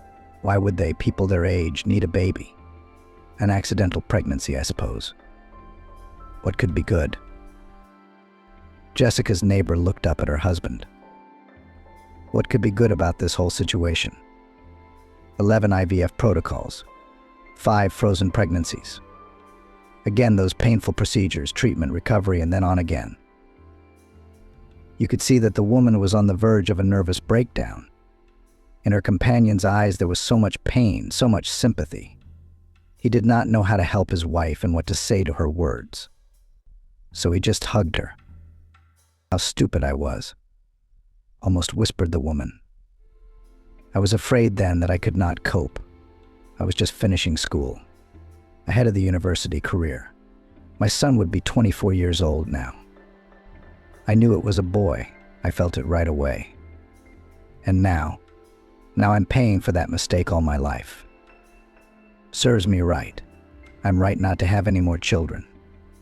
It's a punishment." The man continued to comfort his wife in silence, stroking her back, her hair, squeezing her palms in his hands. He couldn't seem to find the right words. Jessica looked at the adult couple, eyes wide. She understood everything from their brief dialogue. Long ago, when she was a high school student, this woman had an abortion, and now, because of its consequences, she could not have children. She is tormented, worried, spends a lot of money, a lot of time to realize her dream of motherhood. But it doesn't work. Jessica suddenly realizes that she will never get rid of her baby boy. She already loves it, even though it's still just a cluster of cells. That's what Bernard called their baby when he insisted on terminating the pregnancy. Jessica is all grown up now. She's almost finished university, just a little bit away from graduating, with her degree in her pocket and Bernard by her side. Jessica's not alone. Together they'll make it. The girl ran out of the clinic as if chased by a pack of dogs. People looked at her in surprise. Once outside, Jessica breathed a sigh of relief. She felt as if she had just escaped a major disaster. Jessica put her hand on her stomach and smiled. Her baby was with her, and that girl. In that moment, Jessica clearly realized that what she had under her heart was not just a cluster of cells, but her daughter loved, beautiful, healthy. They would meet in 7 months. Bernard appeared unfazed by Jessica's story. "But it's not serious at all," he said. "I'll take you to the clinic tomorrow. You shouldn't have gone." It was the first time they had fought. Jessica insisted. Bernard argued that she was wrong. His arguments had seemed so logical and right before. Now Jessica wondered how she had ever agreed with them. "Yes, it will be hard for a while," she said. "But we're both very mature. We can handle it. I can't take that step." Finally, Bernard slammed the door and walked straight out into the dark March evening. Jessica thought he'd cool down, come back to apologize. After all, Bernard had always understood her so well before. The same would happen now. But Bernard didn't turn up until the morning. Drunk, aggressive, he again insisted that the child must be disposed of. "I have the right to decide this too, and it concerns me." It was now impossible to change Jessica's mind, and the boy quickly realized this. He was a good judge of people in general. They hardly spoke to each other during this period. Jessica asked the guy some questions, but he didn't dignify her with answers. He only came home for the night, and not always. Jessica hoped that time would pass and the man she loved would get used to the idea that he would soon become a father. Everything would be all right. They had such a warm and close relationship.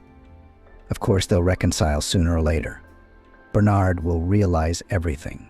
He'll be ashamed.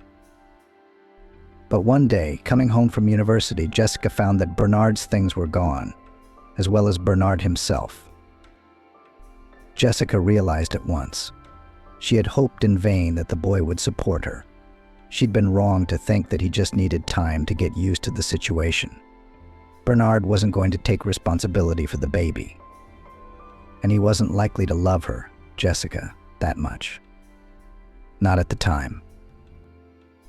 Much later, the girl suddenly realized that Bernard was using her, living in her flat.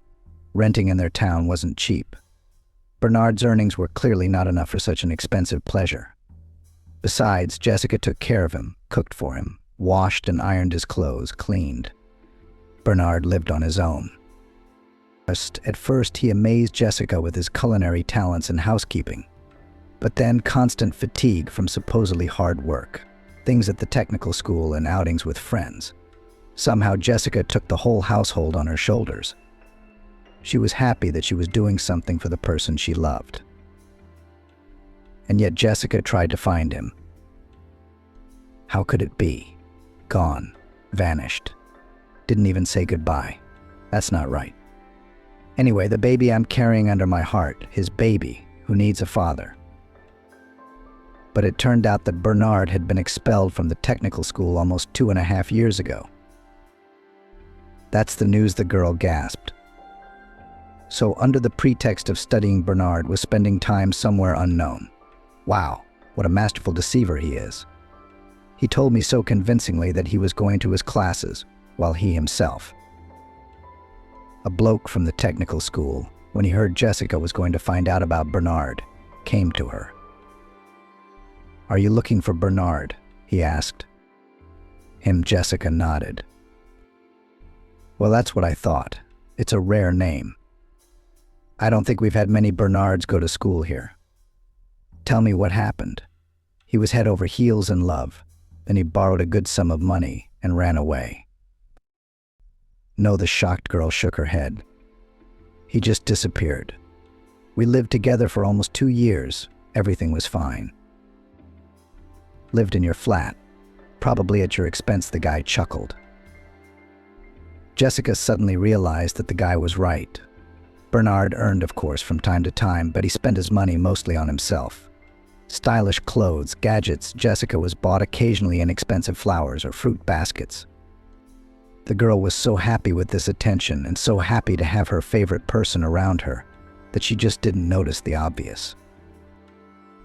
"The fellow's right," she murmured thoughtfully. "Indeed, Bernard has been living off me. If you look at the situation soberly." "Something like that, but not quite," Jessica countered. "Really, not quite. Bernard sometimes cooked nice dinners, fixed things around the house, always wondered how you were doing. If you put it that way, he gave something too, not just took." "Not exactly," the boy murmured thoughtfully. "Well, anyway, be glad he's out of your life. He's an opportunist. A clinging fish. A beggar from the village, unwilling to study and work, but dreaming of a beautiful life." From the outside, it was clearly visible how he tried to make friends with guys from wealthy families and daughters of wealthy parents in order to pull resources from them. At first, he still succeeded, but then everyone in the technical school realized who he was, and his tricks did not pass here anymore. But there are plenty of majors outside the college, so Bernard went hunting elsewhere. He was expelled from here for failing in his studies. Jessica flapped her eyes, trying to digest what she'd heard. "But I'm not the daughter of rich parents," she said. "Quite the opposite. I have a flat, a steady source of income." Jessica thought and nodded. "Well, I'm sorry, but it's written all over your face that you're naive and inexperienced. It's easy to fool a girl like that. Bernard didn't have a place to live. That's why he picked on you. He's been living in a safe haven for a while, never mind not being able to pay the rent. I'm sure all this time he was still on the hunt. Jessica thought for a moment. Yes, indeed, Bernard was often disappearing with some friends of his that the girl knew nothing at all about. Perhaps the bloke was right, and now he'd probably found someone more suitable. So he's gone and left her. You should be glad that Sponger's gone. And if he ever shows up after another failure, chase him away. Don't even let him on your doorstep. That's my advice to you, said the boy. Jessica didn't believe the guy, because it was very hard to realize that the person you were so in love with wasn't who he said he was. Overcoming her natural shyness, Jessica interviewed a few more people. She chose the older ones, seniors, almost graduates. And yes, some of them remembered Bernard. They spoke of the young man in much the same way the first guy had. Jessica returned home feeling upset, as if the ground had been knocked out from under her feet. Jessica had had a different picture in her head for 2 years, beautiful, bright, right? But it turns out Bernard was using her. When he found out Jessica was pregnant, the cunning chap realized what this was all about. Liability, child support, a screaming baby, and a tiny one-bedroom, problems for life. Or at least for the first 18 years after the baby is born. Too expensive a price to pay for free housing and not so luxurious munchies. So he ran away. He's probably out of town too. No one's keeping Bernard here. Then Jessica thought about the baby, how she'd raise it. Would she be able to handle it? Would she be able to pull it off? She couldn't know that. But she realized one thing: even though her situation was desperate, this child would still be born to Jessica. There wasn't a soulmate in the world. And here was a daughter. Jessica felt she was going to have a girl. Together they would cope with all the troubles of life. And then there was a difficult, very difficult period.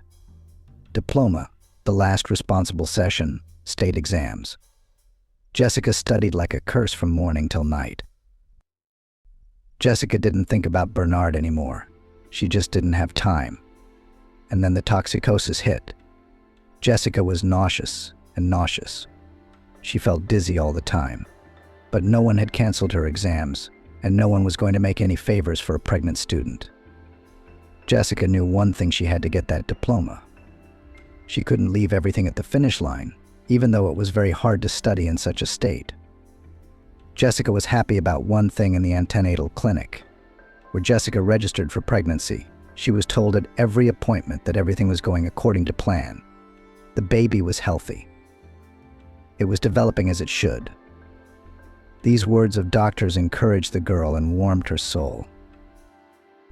A few months flew by unnoticeably. The diploma is over. The state exams have been passed with honors. Jessica is happy and proud of herself. She's done it. But what's next? The pregnancy was well past the first half. The belly was still barely visible, just a slight hint. But no one around her had any idea that Jessica was expecting a baby. After defending her diploma, the dean unexpectedly invited the successful student to his office. Jessica was a little surprised by this, went up to the first floor and knocked gently on the door of the dean's office. "Come in," she heard. Jessica saw Jeffrey behind the desk. Always stern and serious, he was smiling broadly now, a cheerful sparkle in his eyes. "You're a great student," he began the conversation. "Your grades have been good all year, and you did well on your final exams. That's why I recommended you to the plant recruiters. They're in need of bright young economists. You know how much they pay." Of course, Jessica knew. She never dreamed of ever getting a job there. Those who worked at the factory lived in huge new flats and houses and drove expensive cars. In their town, the phrase factory worker even became a household name. It denoted wealthy people who could deny themselves nothing. Jessica was even a little dizzy from these upcoming prospects. But then a new life stirred in the girl's belly, bringing her mother back to earth. Who needs an employee with no experience, who in a couple of months will go on maternity leave? It's not hard to hide a pregnancy now. You can hardly see your stomach, so it's not a problem. but you'd still have to come clean and face a lot of accusations and let people down. Jessica wasn't capable of that. When she realized that the job was slipping through her fingers, she almost cried. This job could solve all her problems at once. Jessica really wanted to work, to plunge into practice. That was fate. "Jeffrey, there's something I have to tell you about this offer." Jessica still had a faint hope that everything would work out. The dean was going to say that pregnancy was no big deal. You'll work for a couple of months, go on maternity leave, and then return to the factory. Such a promising economist will wait. But the man, having heard the graduate's confession, exclaimed, puzzled. "But how so? Is it a long term or what? Just such offers happen once in a lifetime. It's a shame to miss the chance. Jessica, you're a good economist, you'll make a great specialist, and I can see you need the money. I know your story. That's why I decided to help." Jessica shook her head negatively. She understood everything the dean was saying, but there was nothing she could do about it. And she would never get rid of the baby, even if she hadn't missed the deadline yet. The girl walked home and sobbed to her heart's content, ignoring the passers-by looking back at her. It was better that the offer had never happened. Such prospects, a completely different life. It was hard to turn down a place like this. But Jessica didn't want to cheat, and she couldn't let people down. It wasn't in her nature. Besides, Jeffrey said that she wouldn't have been able to do it, because when hiring employees of the plant undergo a medical examination. So as it happened, it happened. At home, Jessica calmed down, pulled herself together. She's having a baby. She needs to be strong. In addition, before the birth of a daughter, it is necessary to solve a lot of issues. The first financial difficulties were not far off. Now Jessica will not receive a scholarship. She will not be taken to work, either a girl who is about to go on maternity leave. But it's a job in her specialty. And there are other jobs. They do not require high qualifications, and sometimes even official registration. They don't pay much. But Jessica needs something to live on. Not only just to live, she will have to save some amount of money not to work during the period when her daughter will be a baby. Yes, the state provides some allowances for children, but Jessica has already learnt that they are paltry sums. You can't live on that. So Jessica, an excellent student, went to work as a cleaner of entrances in the same homeowners association in which Bernard had once worked as a janitor. The girl cleaned the stairwells in the early morning and late evening, when there were not so many people. The pay was good. By Jessica's standards, she had enough to live on and managed to save a little. Of course, she didn't get rich, but after her grandmother was gone, she was used to saving money, so she didn't worry, especially about that. Physical labor suddenly turned out to be the best sedative. Heavy and sad thoughts were somehow washed out of her head. Jessica even felt joy when, instead of a busy staircase, she saw a shining clean platform in front of her eyes. There was something soothing, even peaceful about it. At the same time, the girl was looking for earnings on the internet. She realized that she would not be able to wield a rag for long. The belly was growing by the day, and by the hour, it was simply impossible to hide it. And of course, it prevented her from bending over and stretching properly. And it was dangerous to carry buckets of water, just in case. And Jessica found another way to earn money, even more successful than the last one.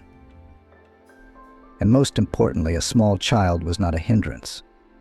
It turned out that hundreds of thousands of students across the country do not want to write their own term papers and essays. Downloading ready-made papers is not an option. Teachers have long known them by heart. Yes, and online verification greatly complicates the situation. So there was a demand for people who can write such works for money. And Jessica could do it, and she could do it. She even breathed a sigh of relief when she realized that her university knowledge would help her in such a difficult situation. Jessica quit her job at the homeowners association because she couldn't clean the entrances anymore, and delved into a new job that she really liked. The girl was afraid that during her maternity leave her knowledge would be forgotten, outdated, erased. But now she would be aware of everything that was happening in the economy. Jessica worked and felt how she was pumping her professionalism. This, of course, could not help but please. The girl managed to save enough money to prepare everything necessary for her baby girl nappies. Nappies for the first time, bottles, overalls, Raspipens, bathtub. It turned out that the little man needs so much. Jessica even bought a pram. Not a new one, of course, new ones were very expensive.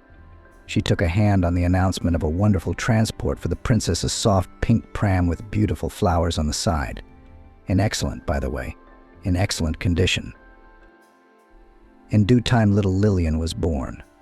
When the baby was placed on Jessica's chest in the delivery room, the young mum even cried from the accumulated emotions. Now she is not alone. Now she is a mum. It is, of course, very difficult and responsible. But what a joy. The days in the maternity hospital with her little daughter turned out to be an incredibly happy time.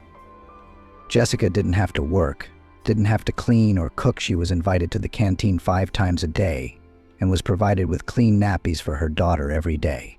Beauty. Sometimes the girl looked out of the window at the festive discharges arranged for new mums by relatives, balloons, laughter, songs, fun, crowds of relatives and friends, all of them joyfully welcomed the new member of the family, showered mum with flowers. Jessica smiled as she watched these scenes of solemn discharges. But she was sad too, of course. No one was expecting her like this. Lillian was the only one who was excited about Lillian's arrival. But suddenly Jessica was wrong. When the girl with a tight bundle in her arms went to the porch of the maternity hospital, a small crowd was waiting for her. There were a couple of classmates, a few colleagues from the homeowners association. They were all smiling. There were flowers and balloons too. Jessica almost cried with excitement.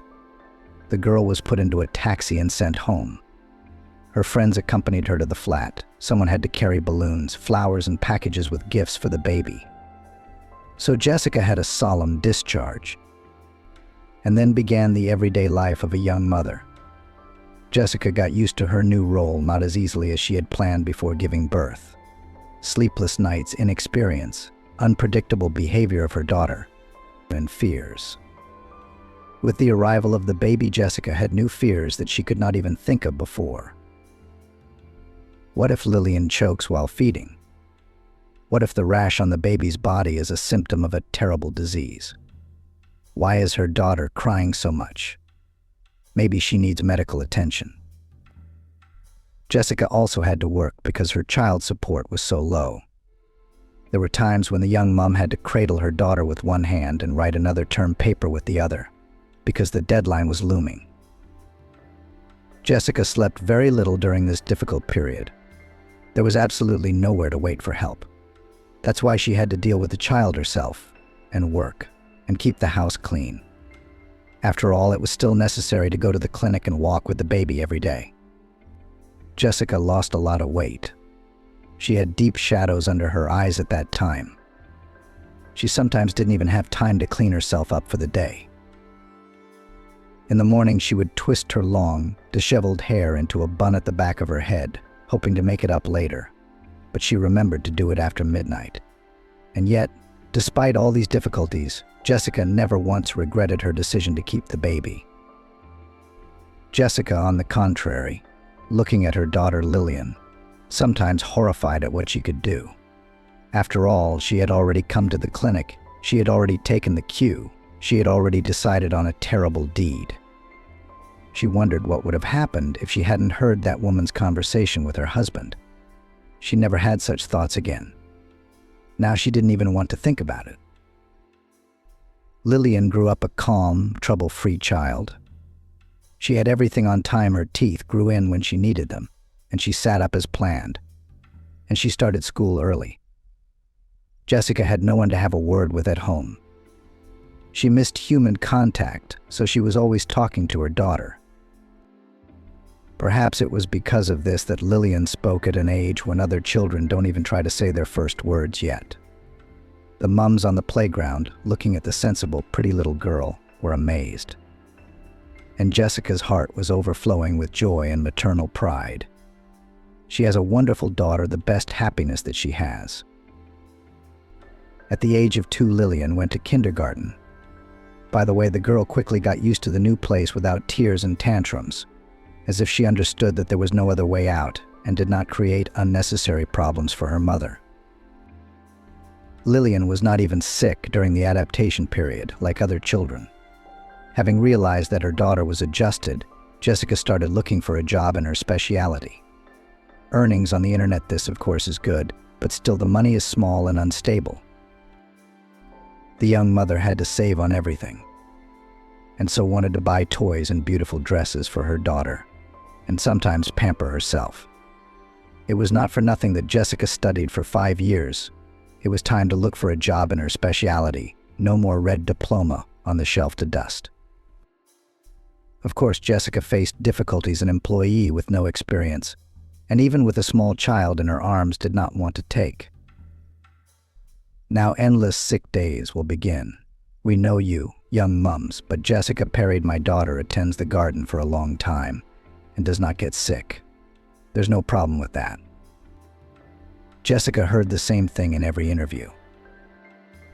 You all say that, but you're not the right person for us. We need someone with experience. You can't do it. Jessica went to interviews like she was going to work, and was met with the same rejections everywhere. It baffled her. Where am I supposed to get experience if they won't hire me without it? She once asked a recruiter bluntly. The woman was confused for the first few seconds. That's not my problem. And yet one day luck smiled on the girl.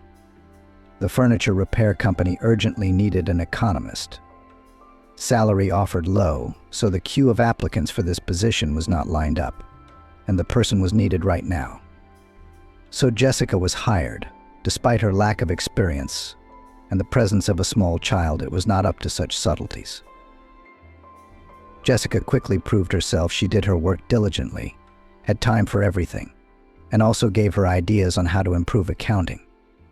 The girl finally got to work in her specialty. The management, of course, quickly appreciated her zeal. The young employee was respected and her salary was even raised. We need such enthusiasts, the boss often said. These praises gave Jessica a pleasant warmth in her soul. A bonus to her favorite job and a good salary was communication with a team of adults. How much the girl missed it all. For 2 years she talked only with her little daughter Lillian. And hear jokes, joint tea parties, exchange of news and opinions. Jessica missed it all. In the same firm she met Camilla. They were almost the same age and therefore became fast friends. Camilla often came to visit Jessica and invited her to stay with her. The girl was still living with her parents, so they had a lot of common topics for conversation. True, the opinions of friends on some issues differed, because of which sometimes there were heated arguments. But it was also very interesting and exciting. Life had settled down. Jessica was working, getting good money. Now she didn't have to skimp on food and clothes. Jessica even managed to save up for a summer trip to the sea with Lillian. Luckily for the young mother, Camilla volunteered to go with them. It was a wonderful holiday, which was repeated several times afterwards. Lillian was a joy to behold. She grew up a beautiful girl, very similar to Bernard, but the character and learning abilities of the girl went to her mother. Lillian quickly and effortlessly learned to read, write, and count before school. In kindergarten, she always went with a book. She also drew beautifully. Jessica couldn't get enough of her treasure. But Camilla's personal life was not going well at all. She often went on dates, had easy romances, and then shared with her friend over a glass of wine another disappointment. Maybe I don't need them, these men? Maybe they are all really arseholes. Yours left you with the baby and ran away. I don't know what to say. Jessica shook her head. You know, I don't have much experience with these things. Maybe you're right. But Jessica didn't really think so. She knew there were many wonderful men in the world, kind, brave, caring. She just didn't want to argue with Camila, who was already upset. Of course, Jessica sometimes thought about the fact that she needed her own man, a reliable support, a wall behind which you can hide from the hardships of life, because pulling everything alone is very hard. There is no one to share her worries with. She herself would be happy to take care of this man, would surround him with love and care. And Lillian would have a father who would walk with her on the street and carry the girl on his shoulders. Risks were in short supply. Jessica, after all, saw with what eyes her daughter saw of the father-little-daughter couples. She didn't say anything out loud. She didn't want to upset her mum. But Jessica had noticed it all herself. But where to find him, such a prince? And when homework, daughter. Jessica didn't go out much. Sometimes, of course, Camila took her out to a bar or a cafe. Lillian was old enough to spend a few hours alone. But still, the woman's heart wasn't in the right place during that time. She kept thinking about how her baby was doing. She couldn't relax. "Why are you spinning like a frying pan?" Camila was angry. "Look at the cool guys at the next table looking at us. They're about to meet us." "You know, I should probably get going," Jessica replied. "You always do." Camila shook her head resentfully. "Just when something interesting starts, you run right away." Camila could not fully understand her friend. She herself had not had children yet. She had no idea what it was like to worry about her child. And she didn't know about the worries associated with a child either. By the way, Camila is still single. She has occasional stormy romances, but they all end the same way. The woman is again disappointed in the next beau, or he himself, without explanation, disappears over the horizon. When Alex appeared in Jessica's life, she initially did not even want to talk about it to her friend. She had just gone through a difficult breakup and was in upset feelings. And here was Jessica and her happiness. And the perceptive Camila figured it all out. "Are you seeing someone?" "Well, sort of." "How did you know?" "Your eyes gave you away." Camila grinned. "Come on, spit it out already. Who is he? How did you meet him?" Jessica had to tell her friend then. She didn't mind, though. She wanted to share the story with her friend, especially since the story really did seem like a fairy tale. Jessica always came home at the same time. She would drive from work to school and pick up Lillian from after-school care.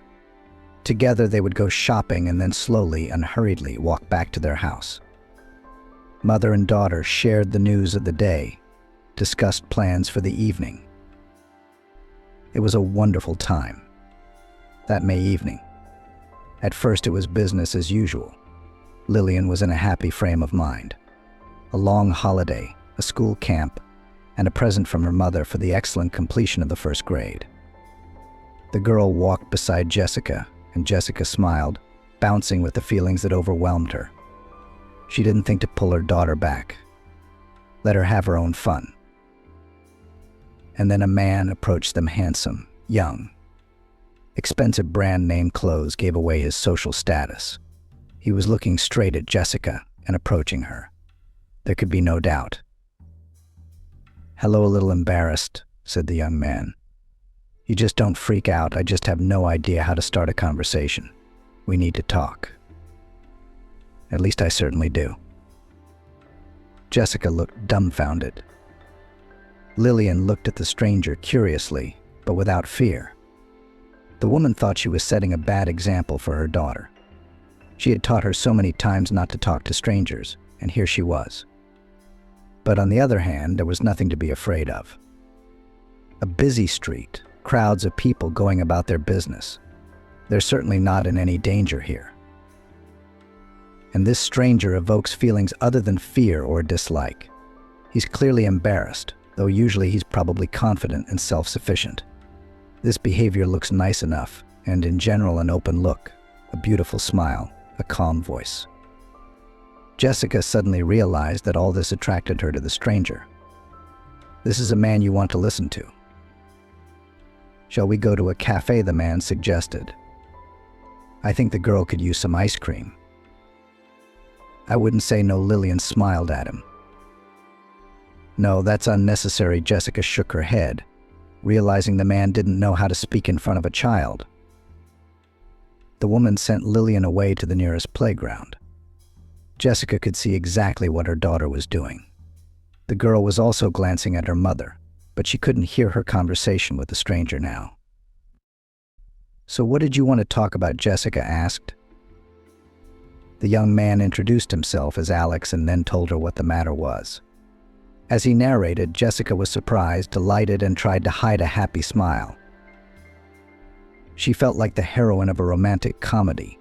It turns out that Alex dines in this cafe every night after work, and the walls there are transparent, made of thick tempered glass. The man, understandably enough, is looking at the street during dinner. His field of vision includes people hurrying about their business in the evening. Then one day he sees Jessica and her daughter.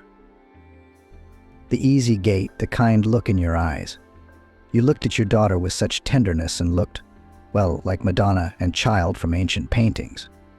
I don't know how to explain. Alex was embarrassed and confused. But Jessica certainly understood what the man was trying to say. "Don't think anything of the sort, it's just, I understand you're single now, and we could try to meet up sometime. Go for a walk somewhere to socialize. I'm raising my daughter alone. That's true. But how did you figure that out?" "Just surmised." Alex smiled broadly. It was obvious that Jessica's admission that she was single pleased him greatly. "No ring on my finger. Besides, I've never once seen you with anyone. Just you and your daughter. I've been watching you for a while now, haven't I?" "That sounds frightening," Jessica assured the man. Her heart fluttered with joy. Goosebumps were running up and down her back in droves. The woman tried very hard not to show her feelings and hoped she was succeeding. "Do you live here?" "Lillian and I pass by at this time every day. No wonder you see us all the time." Alex smiled again. "Yes, you're right. That's exactly how it worked out. When I see you, I feel so happy, so warm at heart. Well, now I said it out loud. That's why I decided to talk to you. I think you're a wonderful person, not many people like you. And of course, you're very beautiful." Jessica couldn't help smiling. It had been so long since she had been complimented. It had been so long since she had felt delightful and loved. To see the interest in this man's eyes, to feel his sympathy, it was incredibly satisfying. Then the conversation flowed more easily, more naturally. Unnoticeably, Jessica and Alex switched to you. The man was no longer embarrassed or lost. He told a little about himself, asked Jessica a few questions about her life. The rapprochement happened naturally and easily. A little later, Lillian, who was playing on the court, joined them on the bench. She further lightened the mood with her childlike directness. Somehow it happened that Lillian and Alex immediately found a common language. And then there were meetings, dates, sometimes with Lillian, sometimes without her. Jessica was afraid to believe that she had finally met her man. Alex understood her, accepted and respected her opinion, and was always ready to offer help. Jessica felt that if she approached him with a problem, he would immediately solve it, and even happier that he could help. There were doubts, of course. The story of Bernard was still fresh in her mind, though it had been many years since then.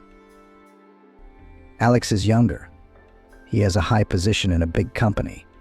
His parents are very wealthy, after all. Do they need a daughter-in-law like that? And Alex himself. The man is rich, handsome, virtually flawless. He must have a lot of admirers around him. And the man wasn't exactly hiding it. Of course, I've met many women, but you're different from all of them. You're the best. Sincere and honest, a little naive and gentle. There's probably no one like you anymore. I was lucky enough to meet you by chance. Jessica melted at those words. She already loved Alex with all her heart and felt that he had equally strong feelings for her. but Jessica still couldn't believe that a long and serious relationship between them was possible. People around them were adding fuel to the fire. Camila, the master of disappointing men, was especially trying. Those rich guys, they're always looking for the young and beautiful. I've had stories like that. Travis, for example, you remember him, probably a businessman with a cool car, singing "I love you, I can't" in his ears. And then he dumped her. Married his father's partner's daughter. The usual story.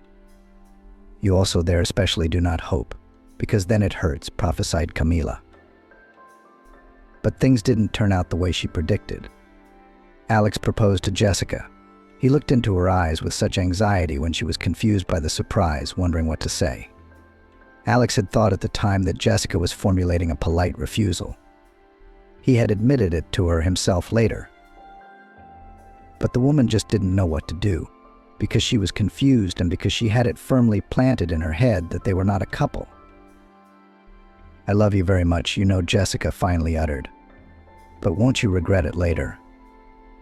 After all, we're far from being equals. And I have a daughter, you know." "You really think so?" Alex marveled. Then he pulled Jessica tightly against him. "I love you. I don't need anyone else. I'm happy I noticed you once. It's the greatest gift of fate." Jessica developed then from the joy and surprise of the touching situation. It felt good to feel so valued and loved. "Well, what about your parents? They won't mind, will they?" Only now Alex realized his omission, smiling. "I should have introduced you to them a long time ago. Then such questions wouldn't have arisen in principle." Alex's parents turned out to be incredibly nice and smiling people.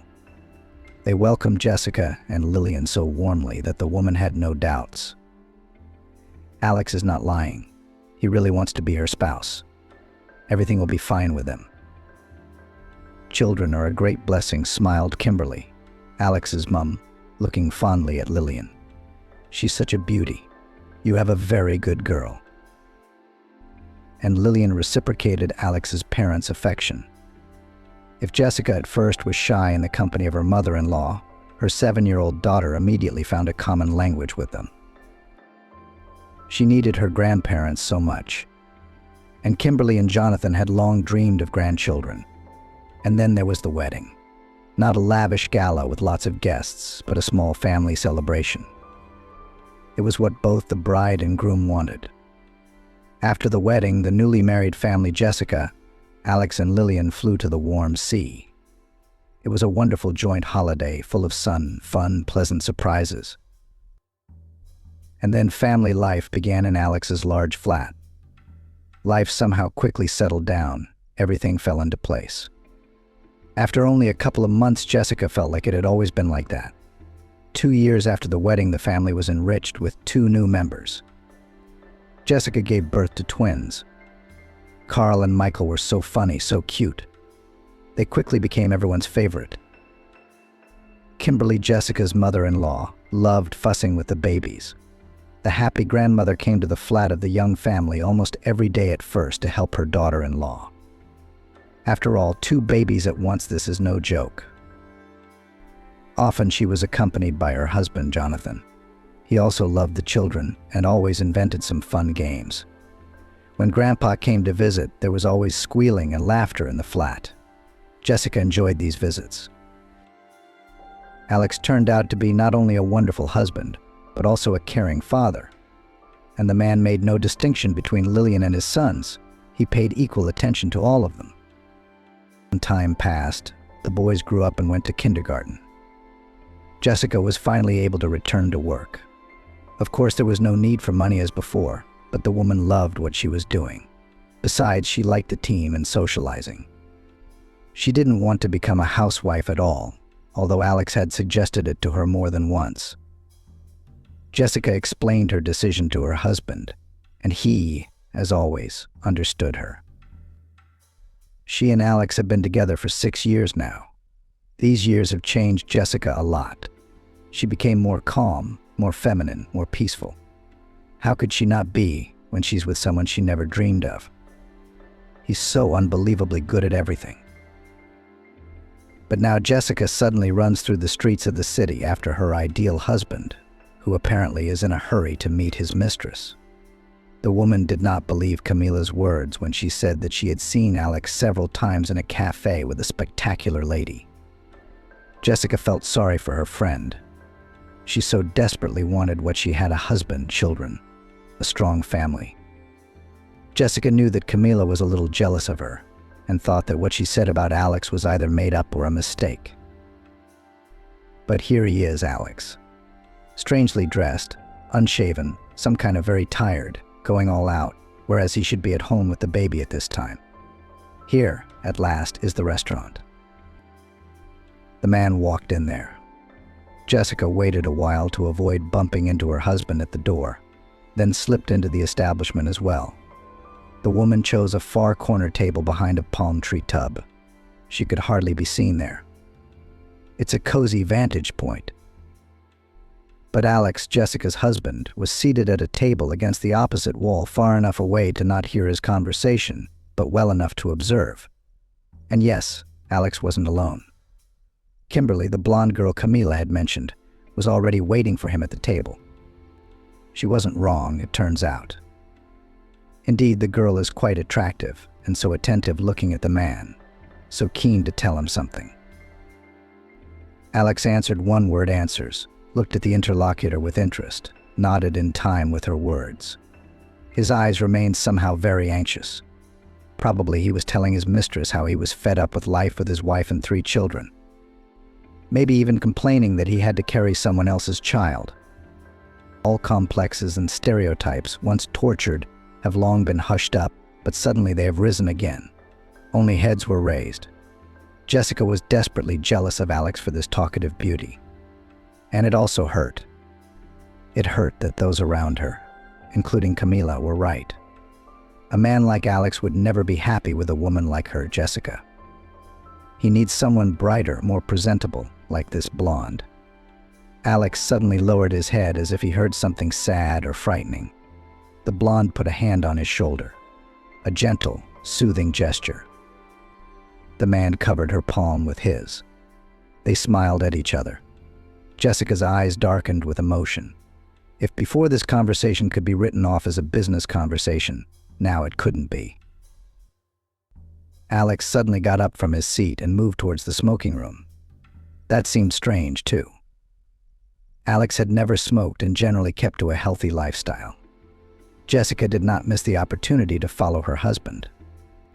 Now she would talk to him, ask about the blonde. Jessica does not intend to wait for the evening, and in such a situation, the man will be confused and will not be able to come up with an excuse or lie on the fly. The surprise effect. Seeing Jessica, Alex glanced at her indifferently at first. Something was wrong with him. Something subtly unfamiliar slid into the features of the man he loved. Was he so changed by the company of his mistress? And how can he remain so calm when he sees his wife at this very moment? Jessica fixed her gaze on the man. An angry look. Alex raised his eyebrows in surprise, looking at her face, and suddenly there was a flicker of understanding in his eyes. It was as if he remembered Jessica and recognized her at last. The situation was becoming more and more incomprehensible. "Alex, can you explain to me what's going on here?" Jessica didn't expect her voice to shake as tears came to her eyes. "You must be Jessica," Alex smiled embarrassedly. Only now the woman noticed the deep old scar on the man's temple and the tattoo on his arm. Also, the man seemed to be thinner than Alex. "Who are you?" Jessica exhaled. She swayed and grabbed the ledge of the wall to keep from falling. The man immediately supported her with care. His movements, his facial expressions, his facial features, everything was exactly like Alex's. And yet it wasn't him. Now, finding herself very close to him, Jessica could see. It was perfectly clear. "It's probably for the best," the man smiled. "I didn't know how to tell you about myself, even though I found you almost a month ago. I've been living in your town all this time, Bridget and I. She's a private detective. By the way, she's the one who helped me with this search. She and I have been gathering evidence and proof. There's no doubt now. Now comes the hard part. Dating. I don't understand anything Jessica said. It's not surprising. The story is so unique in its own way. Any Indian film could top it. I thought you were my husband. That's understandable. I mean, Alex and I are natural copies of each other. Twin clones. My husband is the only child in the family, Jessica objected weakly. If Kimberly and Jonathan had other children, they would have told me about it. You knew it had taken a long time for the elderly couple to become parents. Alex is a very late and long-awaited child, and he was born alone. I suggest we go to the table. Bridget and I will tell you all about it. Jessica nodded weakly. The blonde raised her eyebrows in surprise when she saw Jessica. But Bridget seemed to recognize her at least. She addressed Jessica by her first name. This is a truly incredible story, Bridget said. It will change your husband's life, and yours, of course. It was Bridget who started the story. A man who looked uncannily like Alex, whose name, as it turned out, was Travis, periodically interjected his lines, adding to it, correcting it. In faraway Florida lived a large family: mom, dad, and 4 children. The couple had no education, no parental support. All their property was a 2-room flat in a dilapidated 2-story barracks on the edge of town. It was a wooden building, shriveled by time, an emergency dwelling. But the large family had no other home in sight. There was a catastrophic lack of money. The head of the family worked part-time. Wherever he could, he would plow a vegetable garden, help someone to re-roof a roof, unload a lorry in a shop. In a word, a laborer.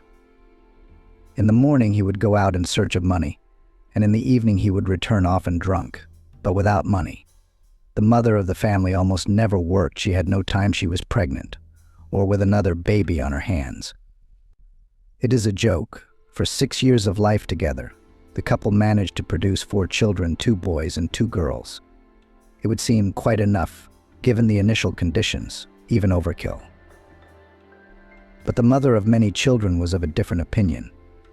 Firstly, the children were paid an allowance. Secondly, having a baby in her arms, you could legally not work. Her husband all dreamed that when the younger ones grow up, his wife will help him in making money for the family. But his other half had other plans. And in general, the woman loved children, especially when they are very young, touching, chubby as kittens, lumps that smell so nice. How could she deny herself this pleasure? In general, contrary to the expectations of the head of the family, my wife got pregnant. For the 5th time. She twisted her arm round my finger, saying something about safe days. Women can do it when they want to. The husband despaired when he learned he was about to become a father again. It was too much to wait for another one. And then there were suspicions that there was more than one child under his wife's heart. Something suspiciously fast-growing belly this time. The mother of many children did not go to ultrasound. There was no money, and she had not registered before. Only to fray her nerves, to go to the counseling center for nothing. No, the lady was already experienced. She knew that it is most convenient to surrender to doctors on the eve of childbirth, but experienced acquaintances unanimously assured twins. The old lady on the ground floor, a former midwife. It was 2 heads in the belly of the pregnant woman felt. Twins. I'm telling you for sure. The neighbor said authoritatively.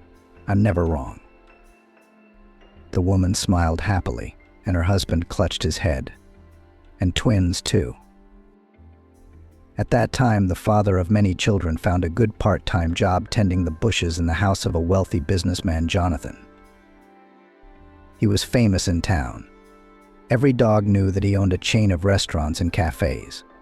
The man was lucky enough to get a seasonal part-time job with him. Jonathan paid well, didn't take any offense. The work was not dusty, simple. And what a magnificent house. And the garden, it was a pleasure to work in it. People lived, but the rich couple didn't look happy. And the new gardener quickly found out the reason.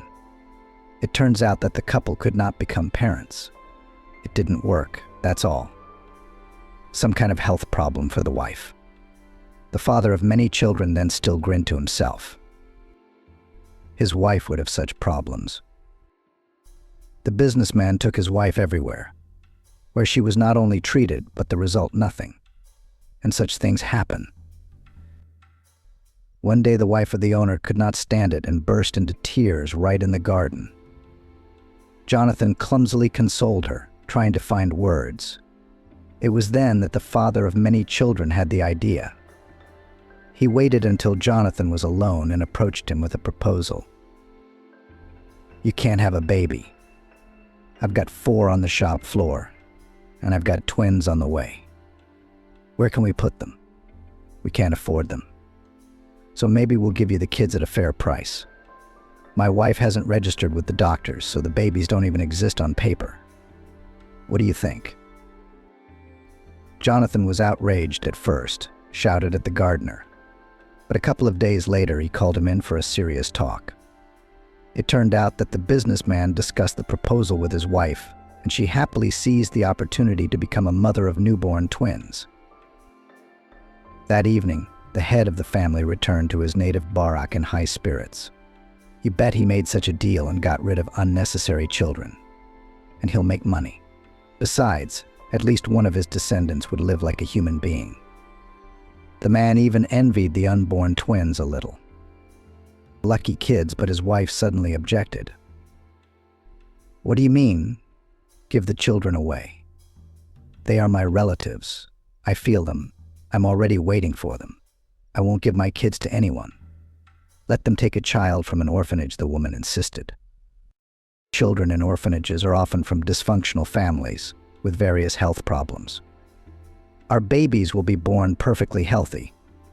And then, just imagine what opportunities will open before them in such a rich home. And in an orphanage, they'll have a very different life.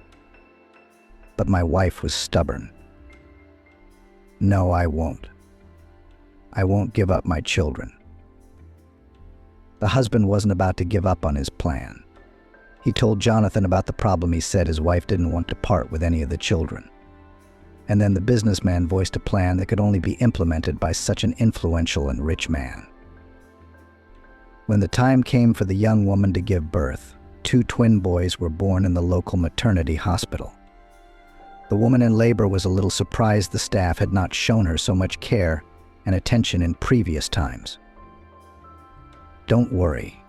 It's because you have twins," the midwife reassured her. "Twins always get special treatment. Everything will be fine." But the midwife was wrong. In the morning, the mother of many children was given only 1 son to feed.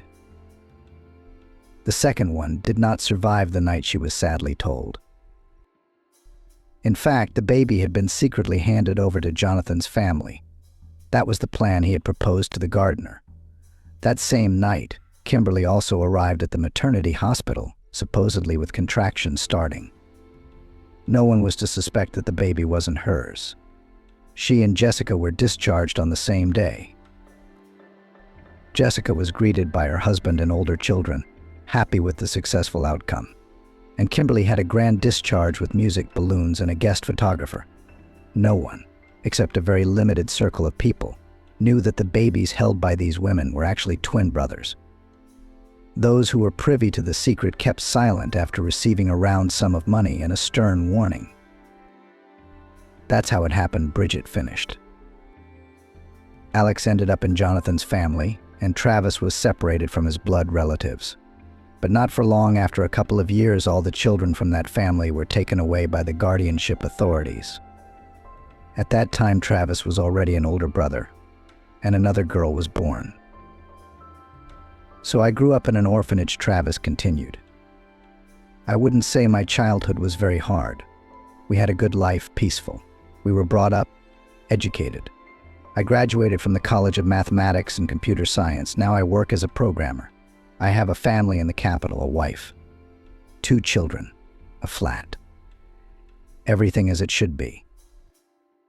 Jessica flapped her eyes confusedly, looking at Travis. What a story. Really like a fairy tale. How would Alex feel about it? Good thing she was the first to know she could prepare her husband. It'll be a real shock for him, won't it? And the mother-in-law, they're elderly people. They should be told too, but very delicately. Jessica couldn't decide how to feel about Alex's parents' behavior. On the one hand, it was immoral and illegal. On the other hand, her husband lived in luxurious conditions, not wandering around in orphanages. And the childless couple were happy to have a child. My mother sometimes visited me at the orphanage, Travis continued. I guess she loved children, but she was just irresponsible. She brought me cheap candy, stroked my head. We didn't starve at the orphanage, of course, but I waited for those visits and sweets like manna from heaven. Because it is important for every child to know that he is loved. Growing up, Travis did not abandon his mother, helped her with money, tried to treat her. She drank heavily. Because of this, father died early. But the son could not perform a miracle and change his mother. He only had to support her and watch her sink and lose her human form. One day the woman became seriously ill. Liver problems began, not surprising after years of alcoholism. Travis visited his mother in the hospital, bought medicines, but the doctors didn't give a single chance. The days were running out. The elderly woman realized this and one day told her son Travis, the only one of the children who had not abandoned her. This story of twins, a wealthy family and a child given to a childless wealthy couple. The husband had once revealed the truth to his wife, after another feast, explained where he had suddenly got a large sum of money from back then. More than 20 years had passed, so the woman was not particularly surprised by that story, but of course remembered the story of her husband. She was even happy for her son, who now lived like a prince, without needing anything. She praised her husband for his decision. The mother wanted to find Jonathan's family just to have a look at the other twin. But the businessman and his family moved somewhere almost immediately after they got the baby. Jonathan sold the business, the house, the property, and seemed to disappear. As I found out later, he started a new life in another city. Bought a completely different business, settled in a new place. That is, right here, Travis said. Jessica felt a mixture of feelings: surprise, joy, anxiety, and relief. Relief that Alex was faithful to her and not making things up. But what a shock to their entire family. Alex will probably be happy to hear the news about a twin, because he has dreamed of a brother since childhood. It was his only wish, which his parents could never fulfill. I was happy when I heard my mother's story, too, Travis continued. She was gone the next day, by the way. If she'd kept quiet, she would have taken that secret to her grave. But now I knew I had a twin brother. And I was determined to find him at any cost. I'd kept in touch with my other siblings all along, all of whom had grown up to be decent people, educated, with families. But a twin brother, your exact copy, your natural clone, that's a whole other thing. Travis hired private investigator Bridget. Bridget got to work and very quickly got on the trail. Jonathan Smith, was that difficult? The girls smiled. They'd moved away from Alex's birth family, of course, but they hadn't done much to cover their tracks. I found them quickly. We've been here for a month now, Travis smiled. We've been looking around, gathering the latest evidence that this isn't a mistake. Although the most important evidence here is Alex's appearance. We're practically identical. Even you and your wife didn't realize it right away. The final proof is ready. There's no mistake, Jessica asked. The next step is for the brothers to meet. That's the step Travis is hesitant to take Bridget's side. And then suddenly you guys came along. It just happened, she said. Well, Jessica smiled. So we'll all have a celebratory dinner tonight. I'll be waiting for everyone at home. I need time to get Alex ready. So come round at 8. You know the address, don't you? Of course we do, Travis answered.